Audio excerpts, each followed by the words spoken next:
is Marcee Gray. I'm mother to Colt, Jenny and Colin Gray, and I'm married to Colin Gray. And that's okay. Is that good? Yeah. Can you spell your first name for the court reporter? Sure. Marcee. Okay. So you mentioned. Yes, we approach matter. Yes. All right, Ms. Gray. You indicated that you were married to Colin Gray. Can you point him out and identify him by a piece of clothing he's wearing? He's wearing the light blue sweater and blue tie. Okay. Please let the record reflect that Ms. Gray has identified the defendant. So what are you doing right now? Right now I live in South Georgia, and I work in an industrial food processing plant. I work for the quality department there, and that's about it. Okay.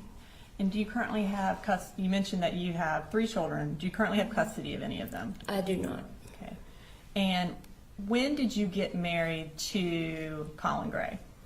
In 2007. And does he have a nickname?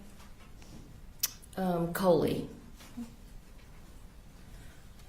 2009. I got married in 2009. Sorry. Okay. Are you a little bit nervous? A lot nervous. Okay. So you got married in 2009, and who is your first child? Colt. And when is his birthday? He was born on January 14th, 2010.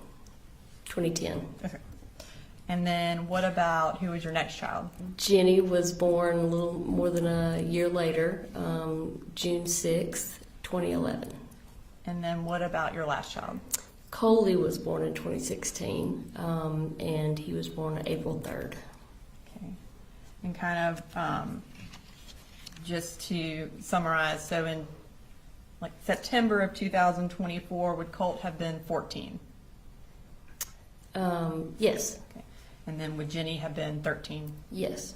And then Coley would have been 8? Yes. Okay. And then, so does Coley have a nickname, since his name is the same as? I have a mama baby nicknames for him, but in general he goes by Coley. Okay. Did he go by Coley Jr. or? Sometimes, maybe within our immediate family, but anyone else called him Coley. And then are you and the defendant currently separated? Yes. Okay. Legally there's no documentation, but physically we're separated. Okay. And then where were you living when Colt was born? When Colt was born, we were living in Barrow County. We were actually living in Winder in a house that I had purchased before I met Colin. He was born at St. Mary's in Athens. And we continued living in my house until Jenny was born. And when she was about 6 weeks old, we moved to our next house, which was in Statham. And did y'all stay in Statham for a fairly long time? Yes, we did. How long did y'all stay there? Till 2018.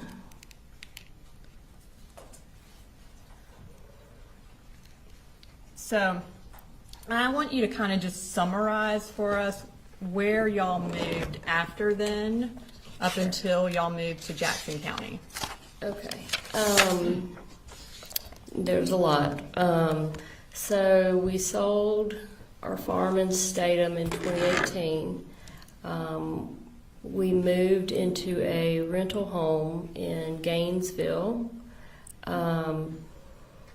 We were there, and each of these rental homes that we were in less than a year. Many of them less than 6 months. So we moved to a rental home in Gainesville. It was on Lake Lanier. A couple of months later, we moved from that rental home into a second rental home. it was in Cumming, Georgia. We were there for, like I said, less than a year. At that point, in 2020, right at the beginning of 2020 is when we moved to Ben Hill County. That was during COVID. We were there for right at a year, at which point we moved back up to Jackson County. And the first place that we lived at was Traditions. We were there for, again, it was less than a year, maybe it was close to a year. After we left there, we actually moved into a rental Airbnb. That because it was a sudden move, we had to find somewhere to live really quick. That was in Lawrenceville. We were there for maybe 2 months, and then we moved to a second Airbnb that was up in, I think technically it was Pendergrass was the address. And after that, we were there for maybe a month. At that point, we ended up at the house where Colin and Colt lived after me and the 2 younger children moved back to Fitzgerald. Okay. And I will kind of get back into some of the dates Sure. As we go through. But you mentioned that you moved to Ben Hill around COVID, so that would have been March Yes. of 2020? We moved in January of 2020 because I started a new job at like the first or second week of January. Okay. And at that time, were you working, and what was the defendant doing? Colin was just staying home. Okay.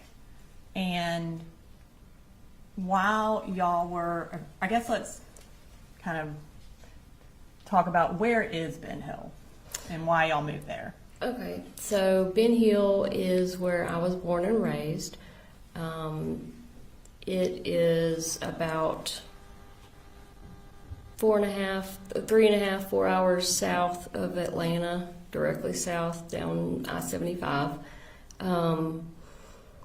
It's a fairly rural town. My mom was also born and raised in Fitzgerald, Ben Hill County. So the first time that we ended up going to Ben Hill County during COVID, we moved because, for one, we were having financial issues.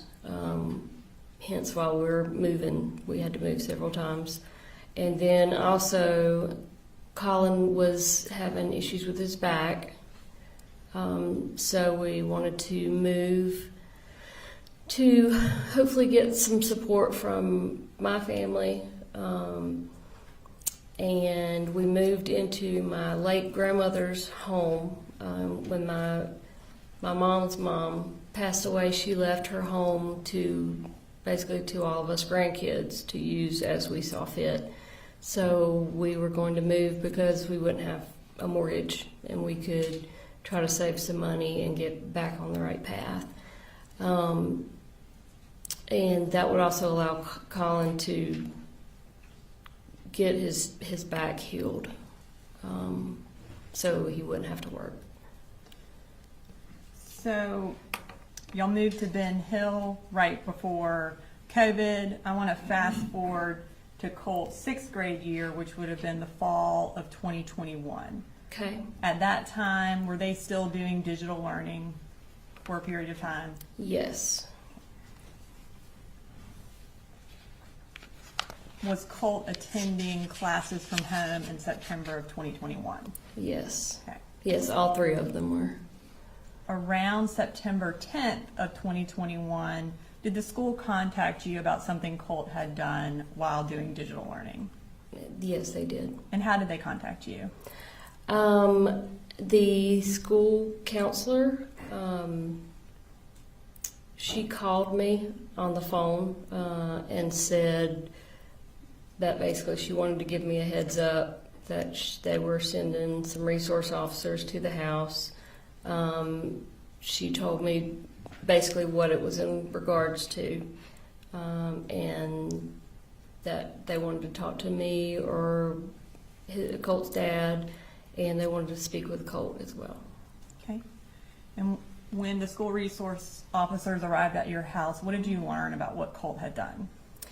Well, they basically reiterated what the guidance counselor had already told me on the phone, which was that Colt had basically found a way around the school's firewall and security software so that he could get on the internet and basically look up whatever he wanted to look up. And then they told me that he had researched, he had typed in to the search bar how to kill my dad. And at that time, did you tell the defendant about that search? No, Did you later tell him? I did. Okay. And do you remember around when you told him? Not really, but it was several months later. Did the Department of Family and Child Services become involved with your family around that same time of that search?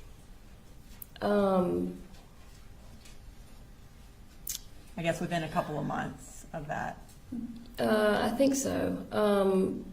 We moved not long after that is when we relocated back up to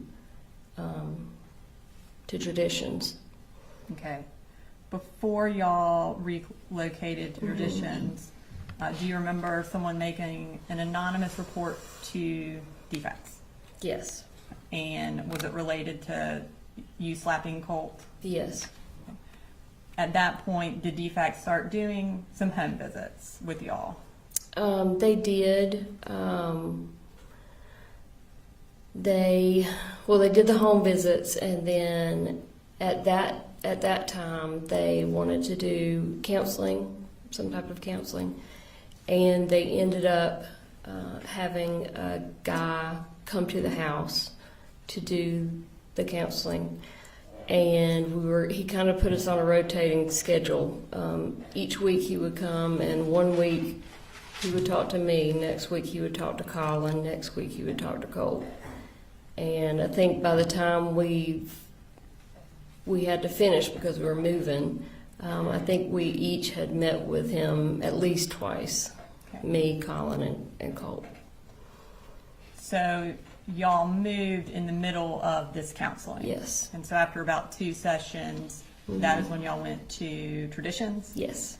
Would that have been around November or October or November of 2021? Yes. Okay.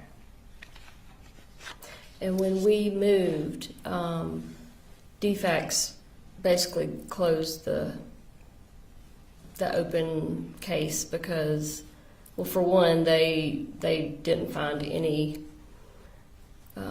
evidence of any sort of abuse or neglect or anything like that. And then we were also moving, so they just went ahead and closed the case out. So you would have been outside their jurisdiction once y'all Yes. moved? Yes. And you mentioned Traditions. What county is that in? That's Jackson. Do you remember what school the kids were in when y'all moved to Traditions? They were in,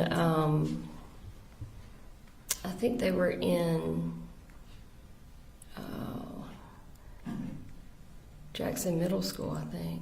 Jackson. West Jackson? Does that West sound familiar? Jackson, yes. Okay. It was about a mile from our house, so. And so Colt would have still been in 6th grade when y'all moved. Is that right? Yes. Okay.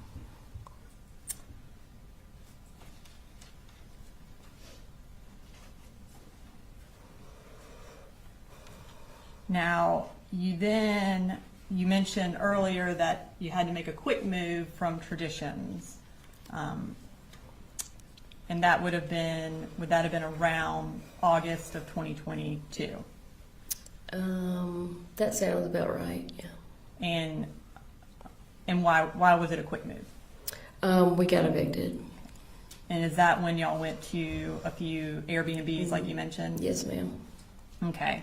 So then eventually you moved to Jefferson, sometime kind of in that fall of 2022. Yes, ma'am. Where did the kids start going to school then? Oh gosh.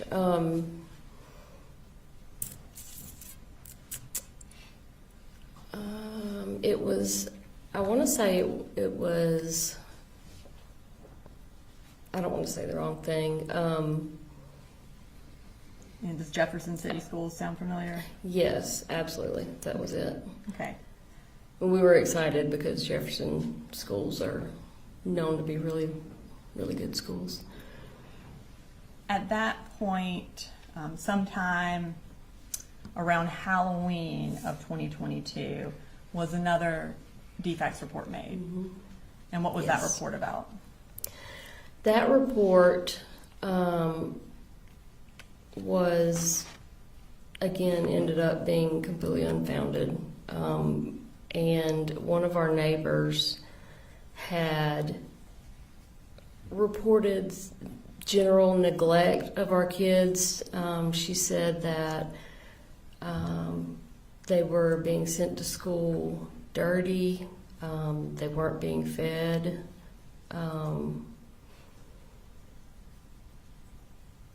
I think she made claims that I was sitting in my car drinking alcohol, something alcohol related. And I think there were a couple of other things that she claimed as well. When that defects report was made, did you move? Did I move? Yeah, eventually, or within a couple weeks of that, did you move? Well, me and Jenny and Coley left and moved in November of 2022. And where did the defendant and Colt stay? They stayed there at the same house. Why did Colt stay with the defendant? I think in general he had his room and everything, his computer and all that set up how he wanted it in his bedroom, and that was kind of his safe place. And I think a big part of it was he didn't want the change. He wanted to keep everything in his room the way it was. He didn't really give a concrete reason as to, hey, I don't want to go to Fitzgerald, I want to stay here. It just kind of went that way. When you and Coley and Jenny moved down to Ben Hill, did Colt have a phone? Yes. Okay. Were you able to have contact with him while you were living in Fitzgerald or Ben Hill? For the most part, no. I was not able to have much contact with him at all. And did you have much contact with the defendant at that time? It varied, but in general, not really. Other than texts. And there were a couple times where I tried to facilitate him visiting his younger son. His daughter at the time didn't want to have anything to do with. Objection. This is getting into hearsay, and it's not relevant. We'll move on. All right, just So at any point did he, or how often did he visit you in Fitzgerald, or did you visit Colt and the defendant in Jefferson in that time frame where they were living alone? I think Colin visited us in Fitzgerald twice, and I drove Coley up to visit them maybe 3 or 4 times. It was right towards the end.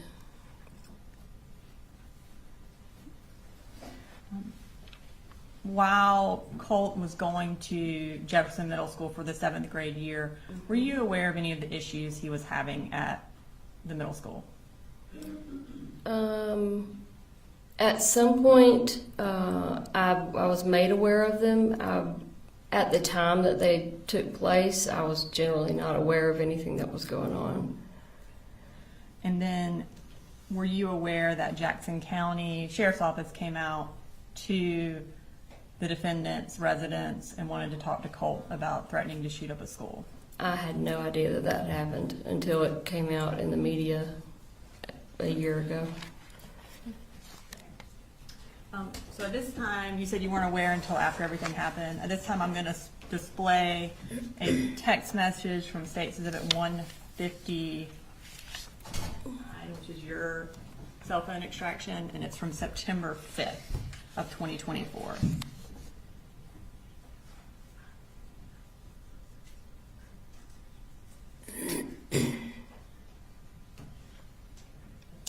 Can we do the first one? What was the exhibit number? Is 159. Marcee's cell phone extraction. So on September 5th, you said, "What the heck is this? I keep reading that the FBI investigated Colt last May about making online threats about a school shooting. It says they talked to you too." Is that the text message you sent to the defendant? Yes. Okay, and then he responded, "I told you about that, and so did he. Someone in a chat room said it, not Colt. I had no idea what the chat room even was. More importantly, why do you have an open warrant?" Was that his response? Yes, that was his response. Okay, and had either of them told you about it? No. Okay.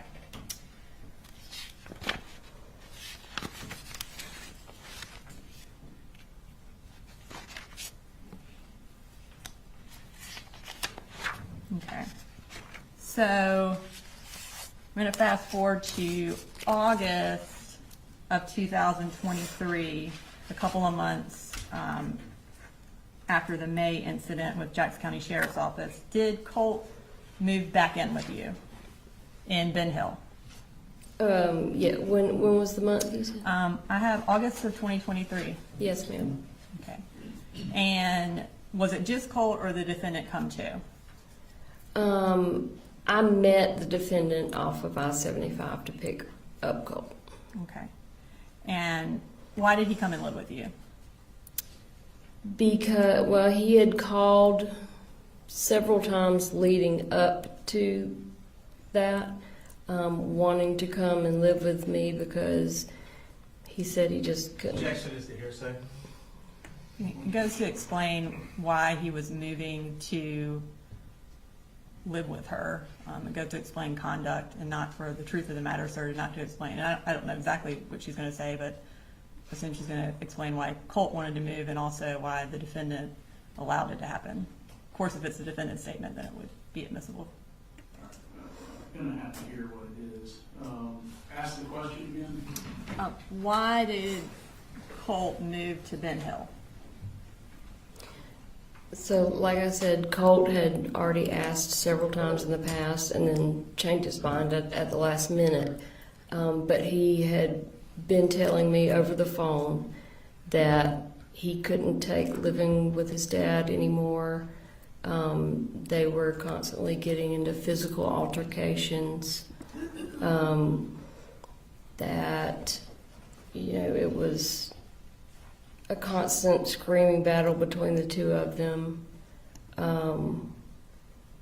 And he was basically trapped there at that house because nobody else was ever involved with him up there. So he basically was saying he was at his breaking point. Did you have any discussions with the defendant about him moving?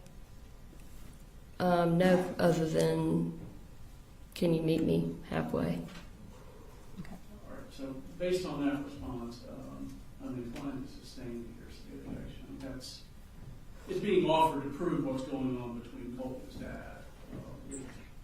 And I realize the line often blurs what's, this explained conduct is, we can't drive a bus through it all the time. blurs on, is it for the truth of the matter asserted or for some other purpose? To me, this one falls more on the side of for the truth of the matter asserted, so I'm Okay. inclined to sustain the objection. I just like you to do that in front of the jury so they know why she isn't answering the question. That it's Mhm. sustained? Yeah. Sure. Do we need, is there a next question that we need to ferret out or no? Well, I mean, did he bring him to meet you? That's obvious. Yeah. Like, All right, bring him back.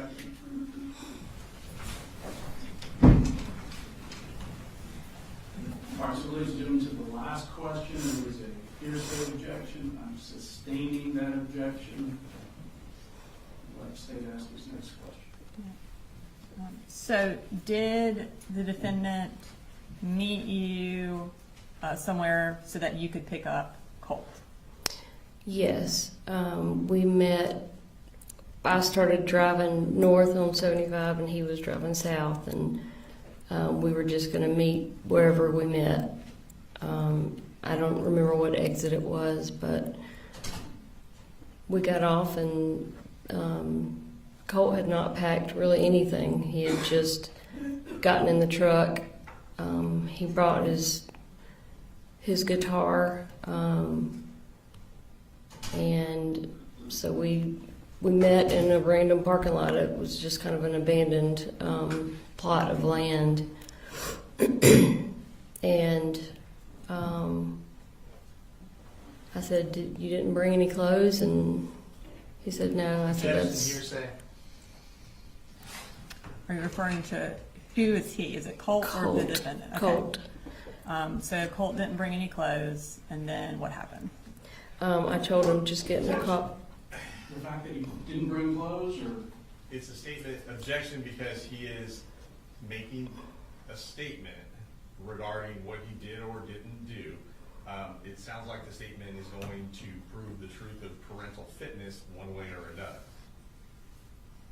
I mean, Marcee can testify to what she observed that day. She observed that he didn't bring any clothes. She observed what the defendant did next. I think she can testify to that because it goes specifically to parental fitness and what their interactions are and what the defendant and Colt are doing. I mean, I think that's relevant to this whole case.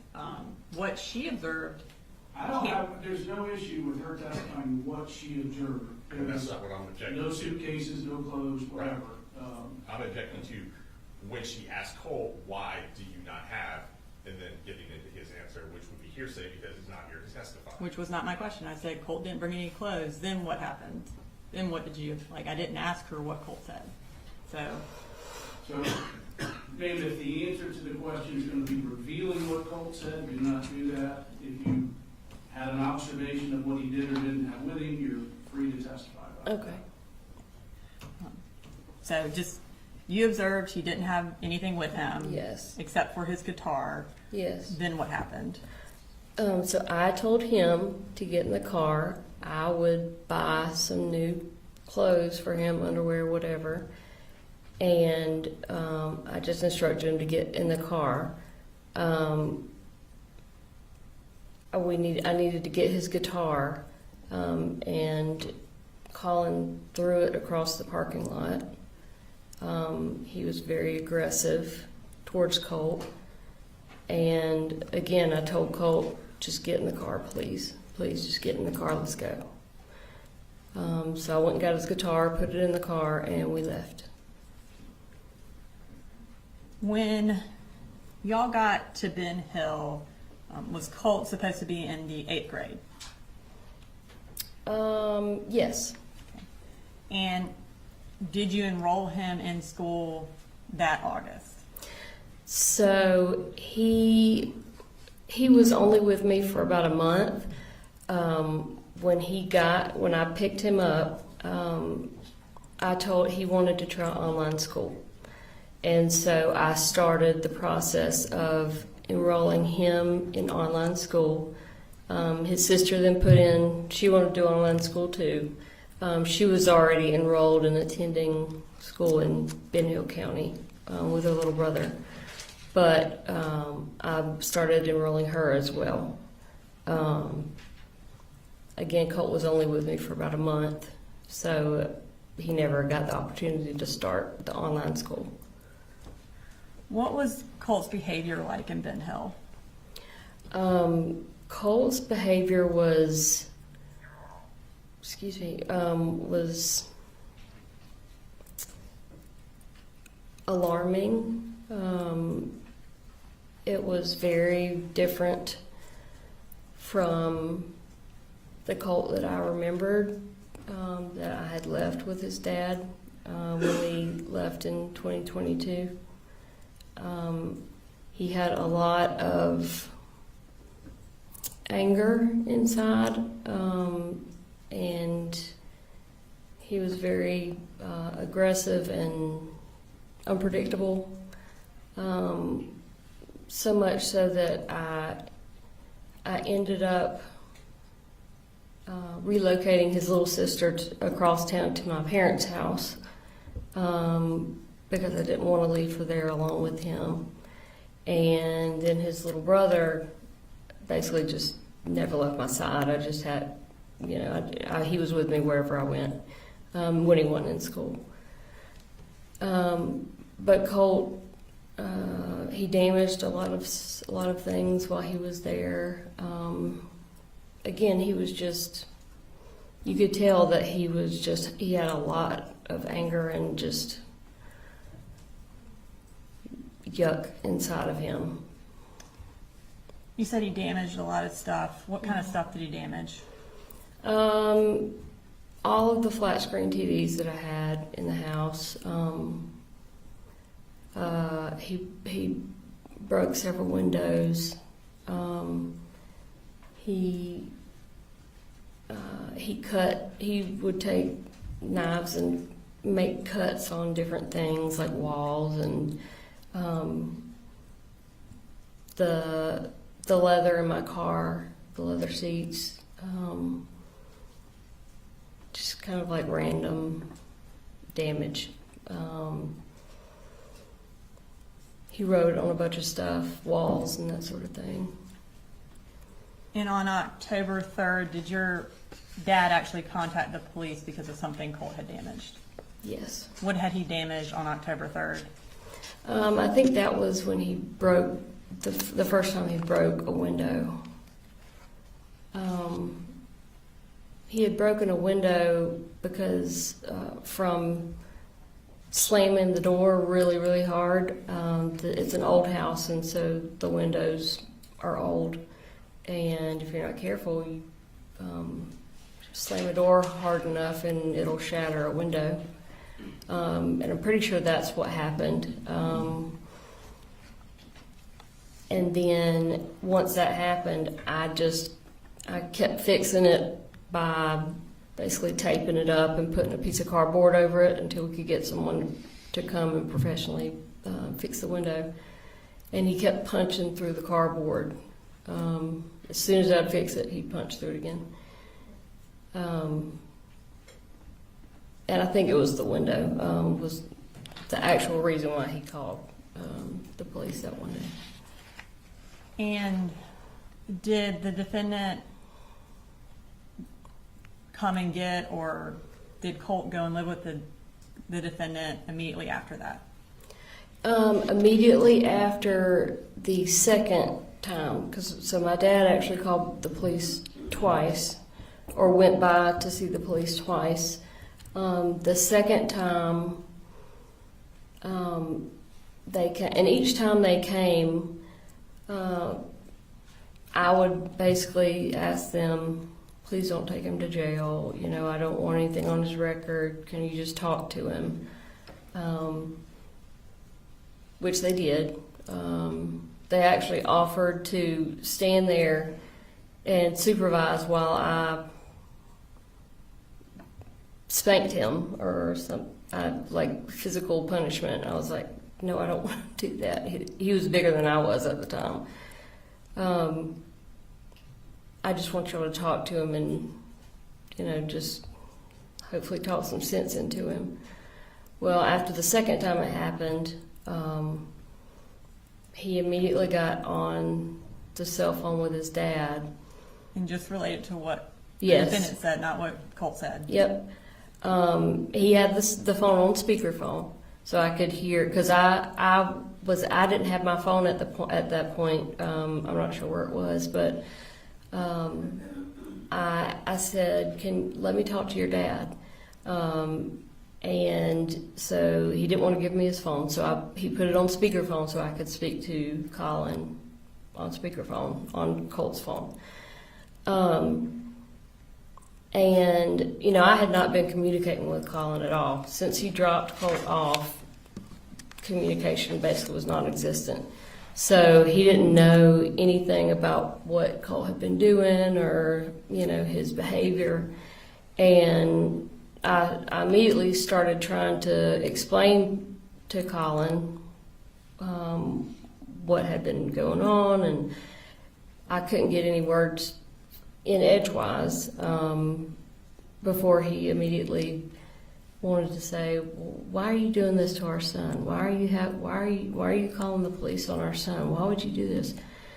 And it took him, you know, less than 5 minutes to have Colt convinced that I was the one calling the police. I was trying to get him sent, you know, to juvenile detention. And once he had him convinced of that, Colt refused to talk to me. He just wanted to go back with his dad. And when did he leave? I think he left like the next day after that second time the police were called. While you were in Ben Hill County with Colt, had you scheduled some counseling for him? Yes. Is that at the, Healing Connections okay. was the place, but he never made it because he went back with his dad. So his first counseling session supposed to take place after he left? Mm-hmm. Yes, ma'am. And did Coley Jr. and Jenny stay with you in Ben Hill at that point? Yes, at that point, yes, they did. When the defendant took Colt home or met, I guess, or met you or your mom halfway, where did they go to live at that point? They were still living at that same house. In I think. Bear County? Yeah. Okay. Or no. And Yeah, they were at the Barrow County house. Okay. Yeah, you're right. We are in October of 2023. Yes, they were definitely in Barrow County. And so again, Colt should have been in the 8th grade. Did the defendant enroll him in the 8th grade in Bear County? No, Did he attend any schools in the 8th grade? no. Now, when Colt went back to Barrow County and you were still in Ben Hill with Coley and Jenny, did you still have an open defects case? Yes.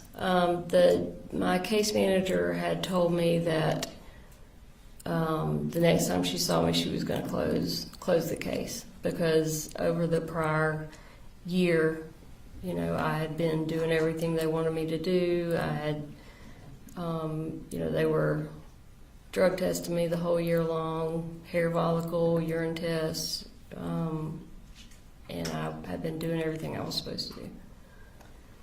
What happened at that next visit where they were supposed to close the case? So instead of closing the case, they gave me, someone had called and made an anonymous report, and they drug tested me. And did you pass or fail that I test? failed that test. When you failed the drug test, what happened? When I failed the drug test, I guess it's the Saturday after my case manager got the results. She showed up. Actually, me and Jenny and Coley were spending the night at my parents' house, because my parents at that point in time had gone on a trip to Virginia. And we would do that a lot, just spend the night at my parents' house because it was just kind of a fun thing to get out of the house, our house. And so we were there, and my case manager, Tamika Mitchum, showed up at their front door with Colin and Colt to basically tell me I had failed the drug test and she was sending Jenny and Coley to live with their dad. And at that point, did you have custody of any of your children?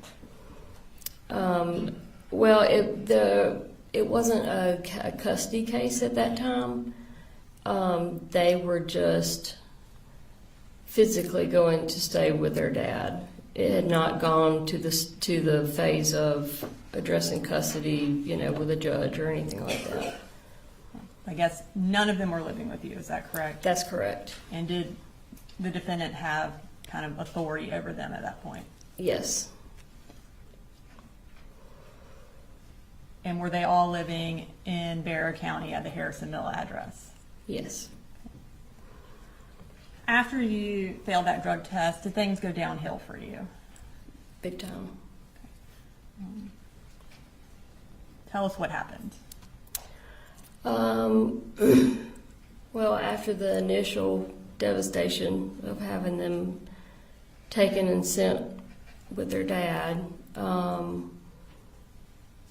I, for one, was faced with the reality that Jenny and Coley were now living in the house with their dad, where things were horrific, and there was nothing I could do about it. So I started trying to reach out to Colin to set up visitations, because the case manager said that I was entitled to have as many supervised visitations. Object to the hearsay as to what the case manager told her.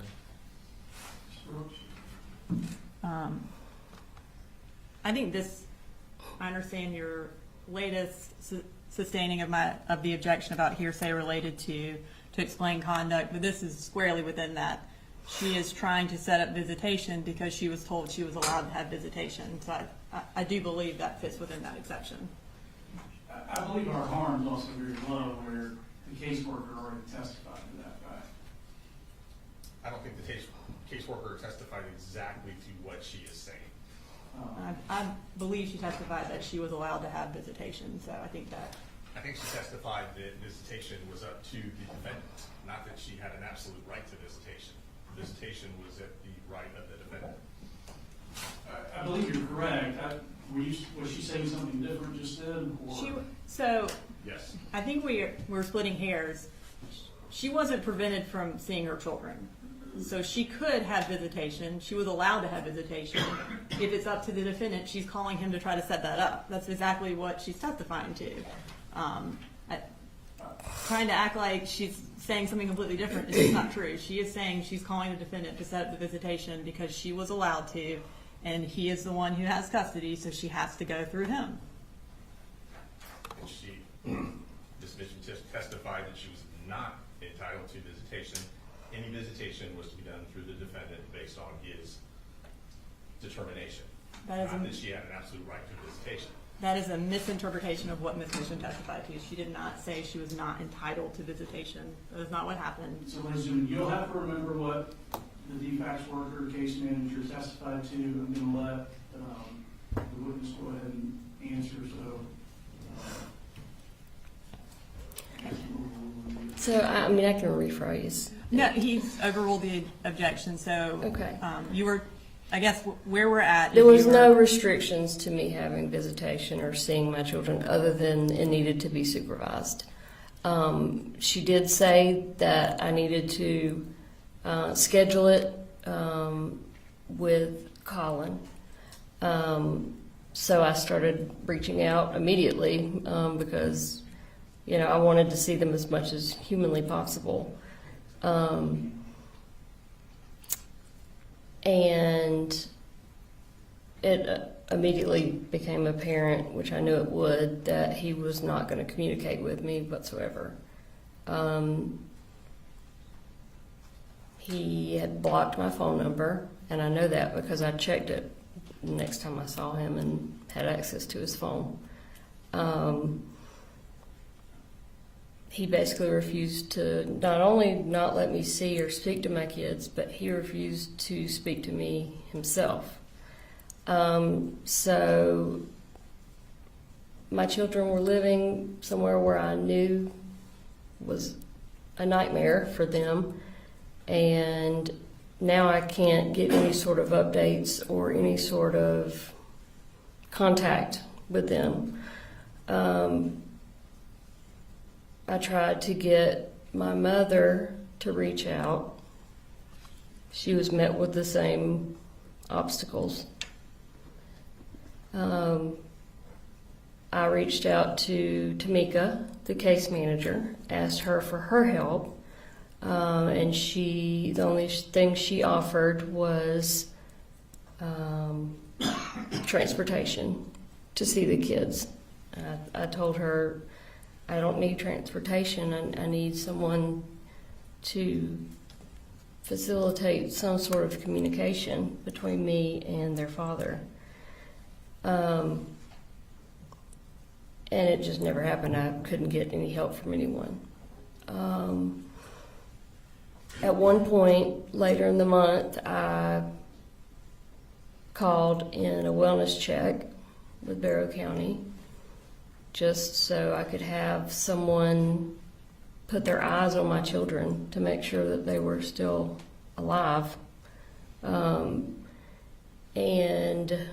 I also knew that none of them had been enrolled in school, so I couldn't verify through school that they were still breathing.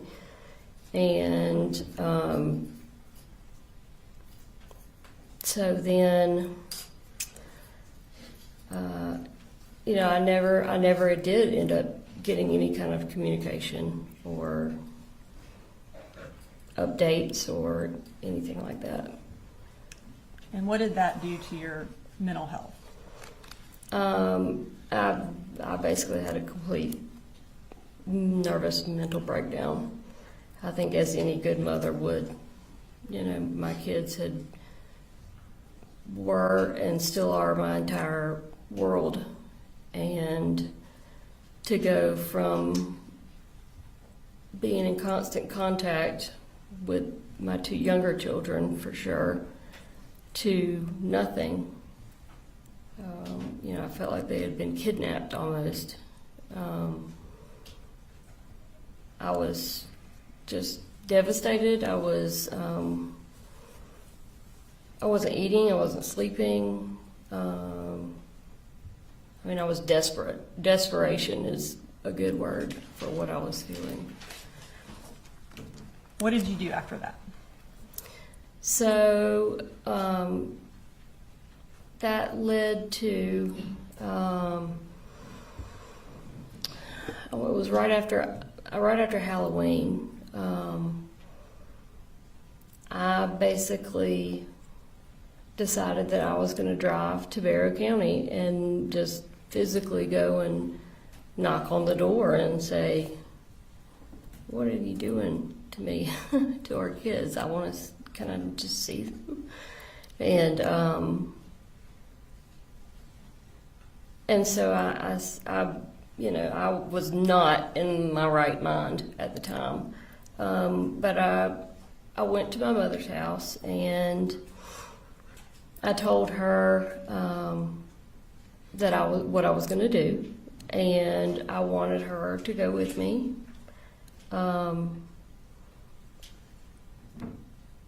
Just to be another person, to be there to observe what takes place, and to be there, to support or take the kids, to McDonald's or something if I needed to talk things out with Colin, just to be there in general. And she knew that I was not in my right mind. And so she said, no, I'm not driving you to Winder. I'm not going with you. Which I had not expected. I never thought in a million years that she would say, no, I'm not going with you. And so I then was in a situation where I still am going. I'm still going to go. But now my mom knows I'm going. And I wasn't going to, drag her and force her into the car or anything. But I knew she would call Colin the second I left the house. And, then I'd never see the kids. It would be a wasted trip. So, in my messed up mind, somehow I decided that, I'll just tape you to a chair, and then I'll have a friend of mine come over later to let you loose, as soon as I have had time to make it to Winder and, see the kids. This is obviously completely irrational and inexcusable behavior. But again, I was not in a rationally thinking state of mind at that point. So that's what I did, and drove to Winder. I actually got there on Friday, but it was late. It was dark, and I didn't want to go knocking on the door, late at night, and it, be made out to look like, oh, your mom's, banging on the door at all times of the night. So, anyways, I slept in my car basically Friday night with the intention of going to talk to him Saturday morning, which is what I did. I'm not trying knocking on the door first, and nobody was coming. It was kind of early, especially for a Saturday. But I'd been there before, so I knew which bedroom was his. So I walked around to his bedroom window, and it was open. He sleeps with his bedroom window open a lot. And are you referring to Colin? Yes, Okay. sorry. It's okay. And so, but I didn't want to scare him, so I just kind of tapped on the window. And it was dark, looking from outside into the bedroom, but I could kind of see, the outline, and I could see that he sat up in bed. And I kind of knocked again because he didn't say anything, and he said, "Who is that?" And I said, "Coley, you know who this is? I'm your wife. I would like to see or talk to our kids, please." And then I saw little Coley jump up, excited because I was at the house, and he immediately tried to take off running because he wanted to come out and see me, and his dad told him, no, stay right where you're at. And so I said, you've blocked me from your life for the last month, and that's not fair. I would never do that to you. I'd like to see the kids. And he said, you can't, this is not right. You can't do it this way. You have to call and set up a time, and I'm calling the police. Get off my property. I'm calling the police if you don't leave right now. And I immediately started crying, and I said, please don't do this. I've been trying to contact you for a month. You know that, and you know what you're doing, and it's not fair. It's not right to me or our kids. And but he didn't care. So he said, get off my property or I'm calling the police.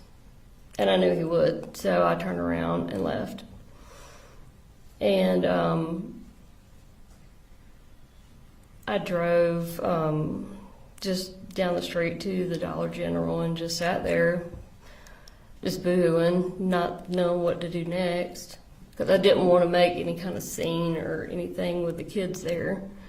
Not that I would make a scene anyway, but I didn't want to give him the opportunity to make it look like I was acting crazy or anything. So, a couple hours later, I had actually brought some of Jenny's electronics, some stuff that she used with her iPad and like an Apple Pencil and stuff that I wanted to leave with her because I knew she would want them. And so I decided to drive back to the house to just drop that off, which I did. I drove back and I didn't even bother knocking on the door. But I took all of her stuff and set it on the roof or the hood of Colin's truck. His work truck was there in the driveway. And turned around to leave, and I ended up keying the side of his truck, which is the first time I've ever done anything like that. But I just had so much just resentment and anger, and I wasn't going to do anything in front of our kids, and that was just, I was physically walking past the truck, and I had my keys in my car, and in my hand, and it just like happened. I was just like, and so I scratched a couple words in the side of his truck, and then got in my car, and I didn't try to go back after that. And were you eventually arrested in Barrow County? I was the next day. A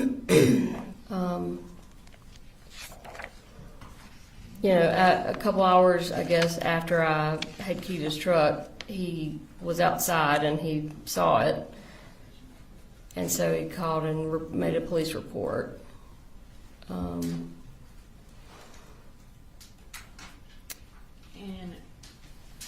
Your Honor, at this time I'm going to introduce into evidence State Exhibit 169 and 170, which are incarceration records for Miss Gray from Barrow County and then also Jen Hill. They just established the period of time that she was incarcerated. When we're displaying it, we've redacted her personal information so that it is not viewable from the screen. You said there's 169 is records from Barrow and 170 is from Jen Hill? Yes, Your Honor. Mr. Hobbs, any objection? Yes, sir. 169 and 170. Thank you, Your Honor. And these are self-authenticating, so I'm just going to go ahead and display them for the jury. So we're going to start with Barrow County. The records show, Ms. Gray, that you were incarcerated from November 6th to December 22nd in Barrow County. Does that sound accurate? Mm-hmm. Okay. Before you left Barrow County, did you plead guilty? Did I what? Did you enter a guilty plea before you left the Barrow County Detention Yes, Center? I took a plea. And Your Honor, at this time I'm going to introduce into evidence State Exhibit 208, which is Ms. Gray's plea of guilty to use of a license plate to conceal identity. No objection. All right, 208 submitted. And so ultimately, you pled guilty to the misdemeanor use of a license plate to conceal identity, and you received a 12-month sentence. Is that correct? Or I guess for... No, I used my first offenders for, there were several other charges besides the license plate. I guess what the sentence actually has is just the use of a license plate to conceal identity. Okay. And then it has it as a 12-month sentence, and then during that 12 months it shows that you were barred from Barrow County. Is that accurate? That was one of the stipulations, but it actually they made a modification to that. And that was after September 4th? Yes. Okay. So once you pled guilty in Bexar County, did you then get transferred to Ben Hill County's detention center? I did. And was that related to the charges against your mother? Yes. And are those actually still open? They are still open. Sorry, at this time I'm going to go ahead and display your incarceration records from Ben Hill. Okay. It shows as you being there from December 22nd to April 12th of 2024. Does that sound accurate? Yes, ma'am. Okay. So you were released on April 12th. Is that why were you bonded out? Is that why you got released? Yes, ma'am. Okay. So what were you supposed to do upon release from Ben Hill on April 12th of 2024? With regards to like what my parents wanted me to do. Yes. Where were you going to go? Okay, so I had found a rehab facility, and I was going to go there. And what rehab facility was that? I forgot the name of it. It's Promise of Hope. Promise of Hope, yes. And did you ultimately go to Promise of Hope? I did. Yeah, I stayed home over the weekend just to visit with my parents, and then I went, I think, on that Monday. And so, Your Honor, at this time I'm going to introduce an evidence State's Exhibit 171, which is Ms. Gray's attendance records at Promise of Hope. No objection. All right, 171 submitted. And Your Honor, these are self-authenticating, so I'm going to go ahead and publish them to the jury. So it indicates that you were at Promise of Hope from April 16th of 2024 until July 6th of 2024. Does that sound accurate? Yes, ma'am. Okay. So, in that time frame, while you were incarcerated and then also in rehab, what kind of contact did you have with the defendant? Most of that time period, most of the time period when I was incarcerated prior to rehab, I had no contact with him or the kids until maybe the last month, at which point he started doing FaceTime. They're not actually iPhone FaceTimes, but video calls. Was able to do those.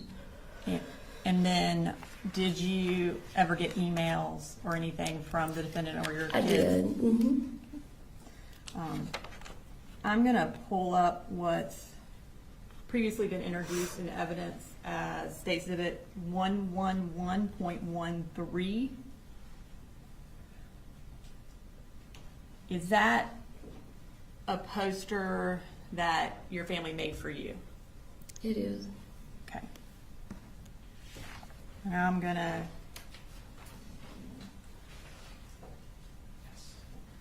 show you what's been marked as State's Exhibit 209. Do you recognize that?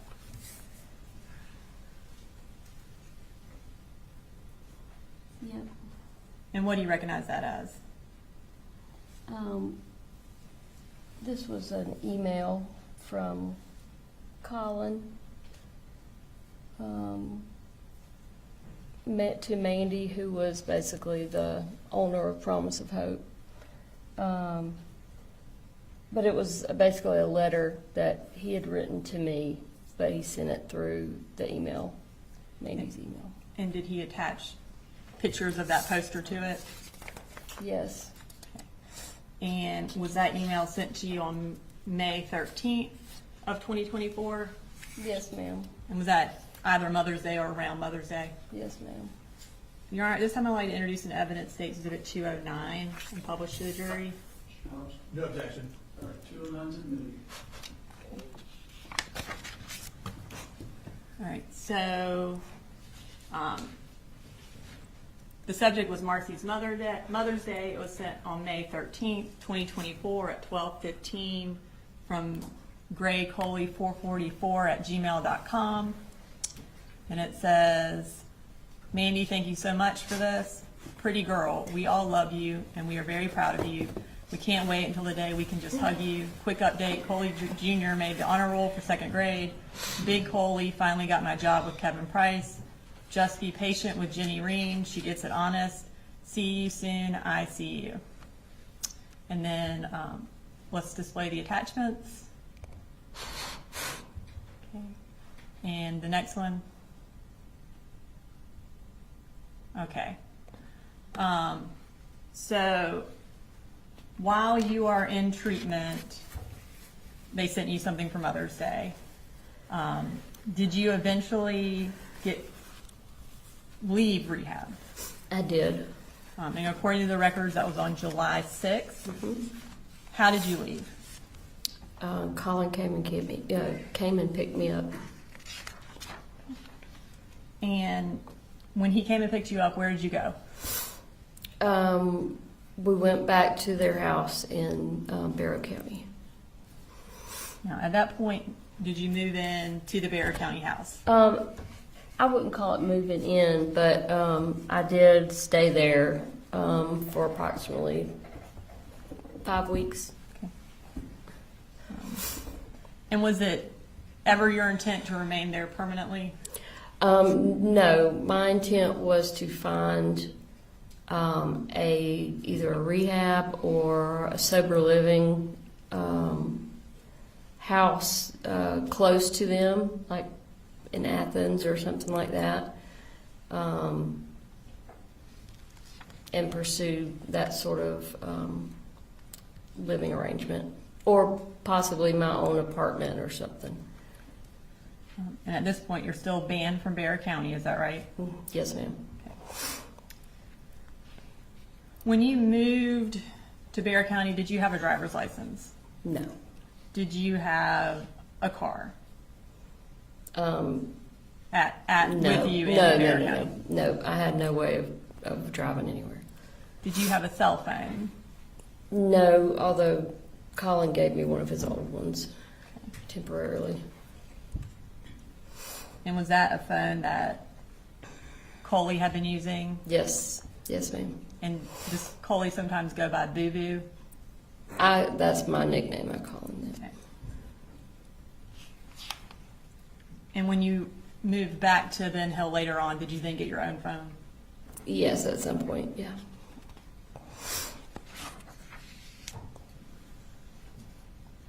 So while you were living there, what were you doing during the day? Obviously, you didn't have a car and couldn't drive, so. So I basically just went back into the role that I'd always had, which was, first I just went room by room and started cleaning, organizing, because the house was a disaster. So I did, that was several weeks worth of work. I also enrolled the kids in school because it was about to be school time, and their enrollment had not been started. I also did a couple other things. I put together a budget for Colin to try and start using, and set up his insurance. He was about to become eligible to sign up for insurance through his work, so I did all that. And just hung out with the kids basically until they started school. And does August 1st sound right for when insurance started for your family? Yeah, it would have been the beginning of the month. Yeah. And you mentioned you enrolled the kids in school. Did you enroll them under Colin's name? Yes, was he, since they were living with him? Yeah, I wouldn't have used my name because I was doing it. I think I was using his email and that sort of thing. Okay. And so now at this point, I want to move to talking about Colt while he was in Barrow County.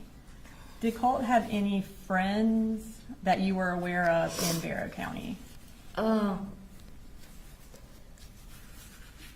Like at what Like time? in this time frame of July to August of 2024? No. When was the last time he had any friends that you were aware of? The last time he had friends that I was aware of was when we lived in Statham before we sold our farm and started moving around. So that would have been early elementary school. Yes, yeah, he had a really good friend back then. And he, when we were in Fitzgerald, you know, in the little bit of time that he spent physically at school, he had a couple of, I guess you could call them friends. Not friends to the point where they did anything like after school or anything, but he did really good in school, up through elementary school. Never had any kind of issues, no behavioral issues once he got into elementary school and middle school. I mean, he was fairly normal Until middle school. until, yeah.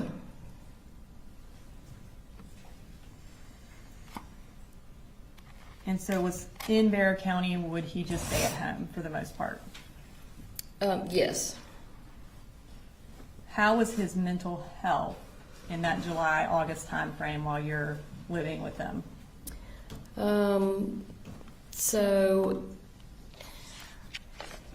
his mental health, I think with me being there, he had a lot more stretches of positivity. He always has liked just talking with me for long periods of time. His dad too, but you know, if his dad's not at the house, then he can't do that with him. So he was really happy that he had me there to basically talk my ear off for hours at a time. And but then, you know, he would go from happy and positive to, you know, anxiety, riddled with anxiety, easily agitated, very agitated, and could be aggressive. It was very obvious that he needed some professional help, especially with the anxiety, which I mean, he had been struggling with anxiety for a while. Had the anxiety gotten worse? From what I saw during that 5 weeks, definitely. And did he have panic attacks? I had never seen him have a full-on panic attack until I was staying with them during that time frame. And one night he had just a full-blown panic attack. I knew immediately what was happening because I've struggled with panic attacks towards the beginning of our marriage. Who all was present for the panic attack? Me, Colin, and Coley. And what was Colt doing during this panic attack? He had walked into the kitchen his dad and little brother were standing in the kitchen. I was on the couch in the living room. And he walked in to the kitchen and said something, and then started like crying, kind of like like I don't know what you would call it, but he was crying out, and it scared the crap out of me because I didn't know what was going on. So I jumped up off the couch and ran into the kitchen, and he was just he was standing up, but he was just kind of hunched over and crying out. And I just knew what was going on immediately because I knew he had been struggling with anxiety anyway. And so I went over to him and put my arms around him and said, come on. And so I walked him down the hall to the back bedroom where Colin and Colin were sleeping, and got him to lay down on the bottom bunk. They slept in bunk beds. Got him to lay down, and I said, I want you to just breathe with me. And so I laid down kind of beside him, but I was kind of holding him in the bed and just started counting and breathing with him. And he would breathe with me for a couple seconds, and then he'd start crying again, and then he'd breathe with me for a couple seconds, and then he'd cry again. And we laid there doing that for probably 10 minutes before he finally was able to relax and get it under control. At which point he almost immediately fell asleep. And so I just covered him up and went out of the bedroom, shut the door, and told Colin, don't go in the bedroom, leave him alone. He needs to sleep for as long as possible because he had not been sleeping very well either. During that time frame when he's having the panic attack, did he ask for y'all to call 911? That's what he said when he first walked in. Because I had heard him say something, but I wasn't sure what, because I was in a different room, and then he immediately started with the crying thing. But yes, apparently that's what the first thing he asked for. And then do you remember the date that it happened? No, I don't. Okay, I'm going to show you some text messages to see if it refreshes your recollection about the date. You can kind of look at those and tell me if based on those, if you remember the date that it happened.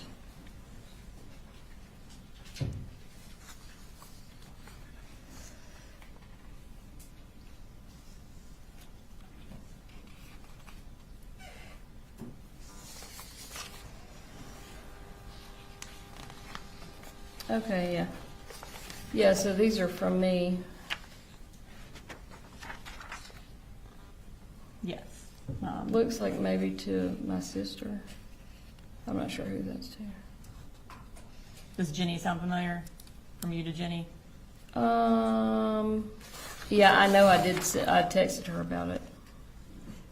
And based on those text messages, what date did the anxiety attack happen? Looks like the 19th. Of July? Yes. Okay. So, Is this a good jury? Yeah. perfect time. Ladies and gentlemen, we'll go ahead and take a 15-minute break. All right, Ms. Gray, so we are in July of 2024, and Colt just had a panic attack. At this time, where did Colt feel comfortable sleeping? So at this time, and when I first got there, he preferred to sleep, or he was sleeping on the floor in Jenny's bedroom closet, Okay. not on any kind of cushion, just on the carpet. And did you provide him something to sleep on in that closet? I did. I took some memory foam that I found in the laundry room and cut it up and lined the closet with the memory foam.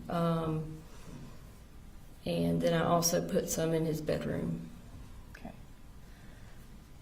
After this panic attack, did you start Colt on any medication?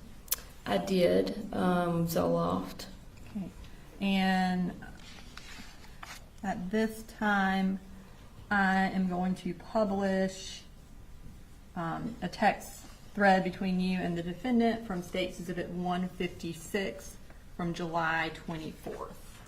All right, so you, at 5:34 p.m. on July 24th, that second one, he said, I started Colt on Zoloft today. Don't say anything about it unless he brings it up. And the defendant's response was K. So does July 24th sound accurate around the time you started him on that? Yes, ma'am. Did he have a prescription for Zoloft? No, ma'am, he didn't. How did that come about? The decision to start him on it? Yes. I had been taking Zoloft for over a decade, and for basically the same issues that he was having. And I had talked to him about trying it. I had talked with Colin and with my mom about the decision to try him on it. And we decided to go ahead and try him on it because we had not gotten insurance yet. And that was kind of one of the big holdups. So I was on a relatively high dose. And so I knew from just talking with my psychiatrist and, just researching it myself, what the initial starting dose for, well, really anybody, but specifically a child, would be. And so I just started him on that super low dose. And how would he get it? Would you give it to him, or did he have access While to it? I was there, I would give it to him. And do you know where the Zoloft was kept While I was there? while you were there? Yes. In my purse. So you mentioned during your testimony earlier that it was clear that Colt needed professional help. At this point in the time frame where he's had the panic attack, you're giving him Zoloft. What kind of help did you think he needed? I felt like, especially after the panic attack happened, I felt like he needed some sort of inpatient crisis type help, where he could go in, be observed for a certain amount of time by a team of doctors who could then put together some sort of treatment plan for him. And that's the type of help that I researched, and that's the type of help that I told everyone that I felt like he needed.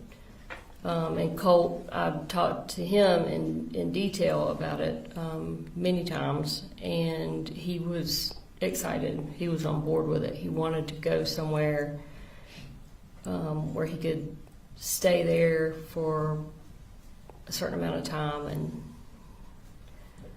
get help. Was the defendant supportive of getting Colt into therapy or counseling or inpatient treatment? In general, he didn't usually have a whole lot to say about it, but there were multiple occasions where I tried to talk to him about it, and his initial reaction was always, well, what if there's nothing wrong with him? What if he's just messed up? What if he's just a piece of crap person? Then what are we going to do? And I said, well, for one, as his mother, I know that there's something that he's dealing with. He's got issues. He needs help. That's not even a question in my mind. But if we do go somewhere and they say, you know, there's nothing we can do or whatever, then we'll find another doctor until we find him the help he needs. But I was not happy with the reaction that I got most of the time when I would try to talk to the defendant about getting Colt help. At any point, kind of over the years, had he been supportive of trying to get Colt into therapy? No. And why not?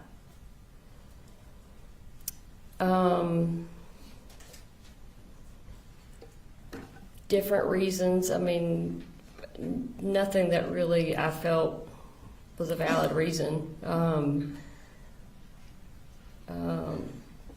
I think in general, the defendant just didn't want to deal with it. He just wanted to not pay attention to it and hope it would go away. And also, I personally think that he was afraid that Colt was going to go and talk about what the defendant was doing. Speculation, objection, what's your response? I think if she, based on her interactions with the defendant and her discussions with him and her observations of him, I think she can say why he didn't want to get Colt into therapy. I think speculation is when you don't have a basis for your testimony, but she lived with him for over a decade and she tried to get Colt into therapy and she was there when the defendant had discussions with her about that. So I do think that she has a basis for why the defendant did not want to get Colt into therapy or counseling or inpatient treatment. And what's your answer to the question? My personal opinion is that he was afraid that Colt would go in and start talking about the emotional, mental abuse that he was suffering at the hands of the defendant.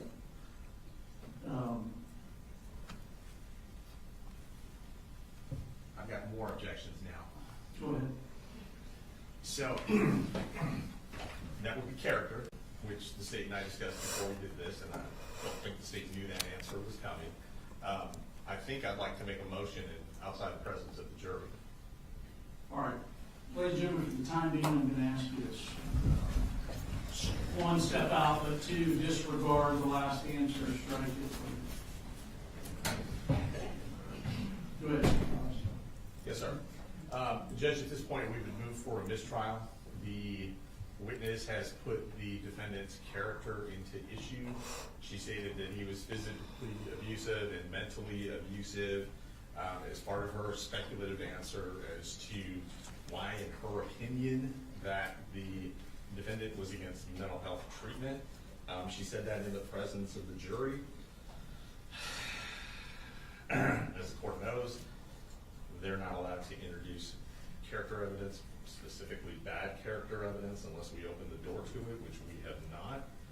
And under 24404A, evidence of a person's character or a trait of a character shall not be admissible for the purpose of proving action in conformity therewith. So based on all that, Judge, we move for a mistrial. Rose. So bad character evidence would be related to something different from what he is charged with. So he is charged with having warning signs related to Colt, which included his deteriorating mental health condition, his violent tendencies, his school shooter obsession. There's going to be testimony that the defendant and Colt were physically aggressive with one another. He says it in his statement that Colt would bull rush him and strike him and that he would hold him down. And Jenny will testify to physical fights between the two of them, and that is directly related to the charges that he is facing. And I think she said mental and verbal abuse is of Colt. She did not say of herself, which is what Mr. Hobbs' initial objection was when we discussed it, that she could not talk about the defendant's treatment of her, which she is not, and that is what I admonished her on. You cannot talk about the defendant's treatment of you, and she has not done that. She hasn't violated any sort of admonition from the state, and Miss Daniel wrote the quote down, emotional and mental abuse at the hands of the defendant is what she said. Again, I think that goes directly to what we're on trial for. So it certainly isn't a mistrial. Additionally, it was the court that asked her to say her answer. The state didn't elicit it at that time. So this is certainly not some grounds for a mistrial. Again, I made my argument already about she has a basis for why he didn't want to get treatment. She's made statements about what he actually told her about not wanting to get treatment, which is that, what if our son is just messed up? Which is essentially kind of along the lines of, he doesn't want him to go in and tell people what's going on in their house. And that's what she's saying. He doesn't want him to get treatment for his son because he doesn't want Colt to tell people what's going on inside the house. And him not getting treatment for his son is directly related to why he is charged. Like, granting a mistrial on this would be completely out of line. Anything else, Mr. Hobbs? No judgment. All right, so I'm going to deny the motion for mistrial. It doesn't change any prejudice to the defendant that I invited the response as opposed to the state. I'm going to instruct the jury that they would disregard her statement that she believed it was because Colin was abusive to Colt. And again, the issue here is, the overall issue is, what was Colt going through? What was Colt's mental health? What did Colin know in this relevant period of time? If it were true that Colin were physically abusive or mentally abusive to Colt, to me that doesn't necessarily shed light on the critical issues. And again, it may flesh out differently with other evidence. But I'm going to tell the jury to disregard the statement that she believed it was because Colin was abusive to Colt. Tell them that is speculative and inadmissible at this time, and disregard it, and we'll see what happens with later evidence. All right, bring it back to you.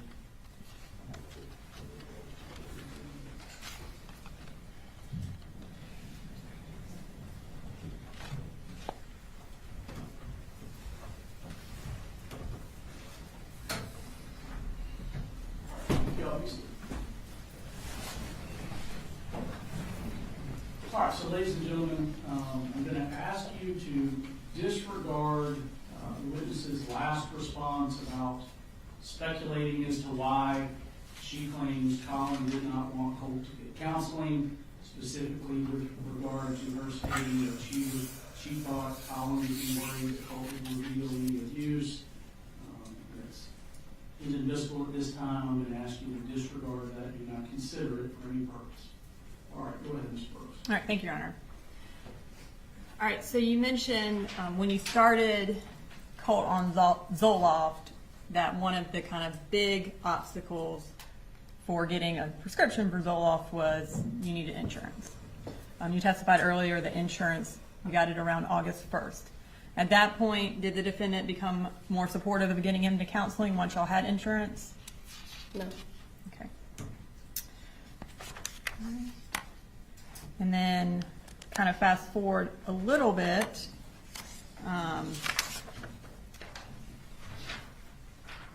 You testified earlier that you ended up getting, I guess, all the kids registered for school that year. Just Jenny and Coley.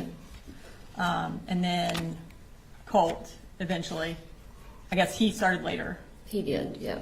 Okay. We ran into issues, I ran into issues because of him not attending school the year prior. I'm going to, at this point, introduce or display for the jury what is from State's Exhibit 156, which is the defendant's cell phone extraction. It's text message thread between Ms. Gray and the defendant from August 12th. Any, No objection. No, sir. Okay. And you texted the defendant, we officially have a registered ninth grader. Would that be the date that you registered Colt for ninth grade? Yes, ma'am. Okay. All right. So now I want to talk a little bit more about Colt. In this time frame, or even before this time frame, did he ever express an interest in mass shootings or school shootings or the individuals who perpetrated those shootings? He had. Okay. Tell me about that.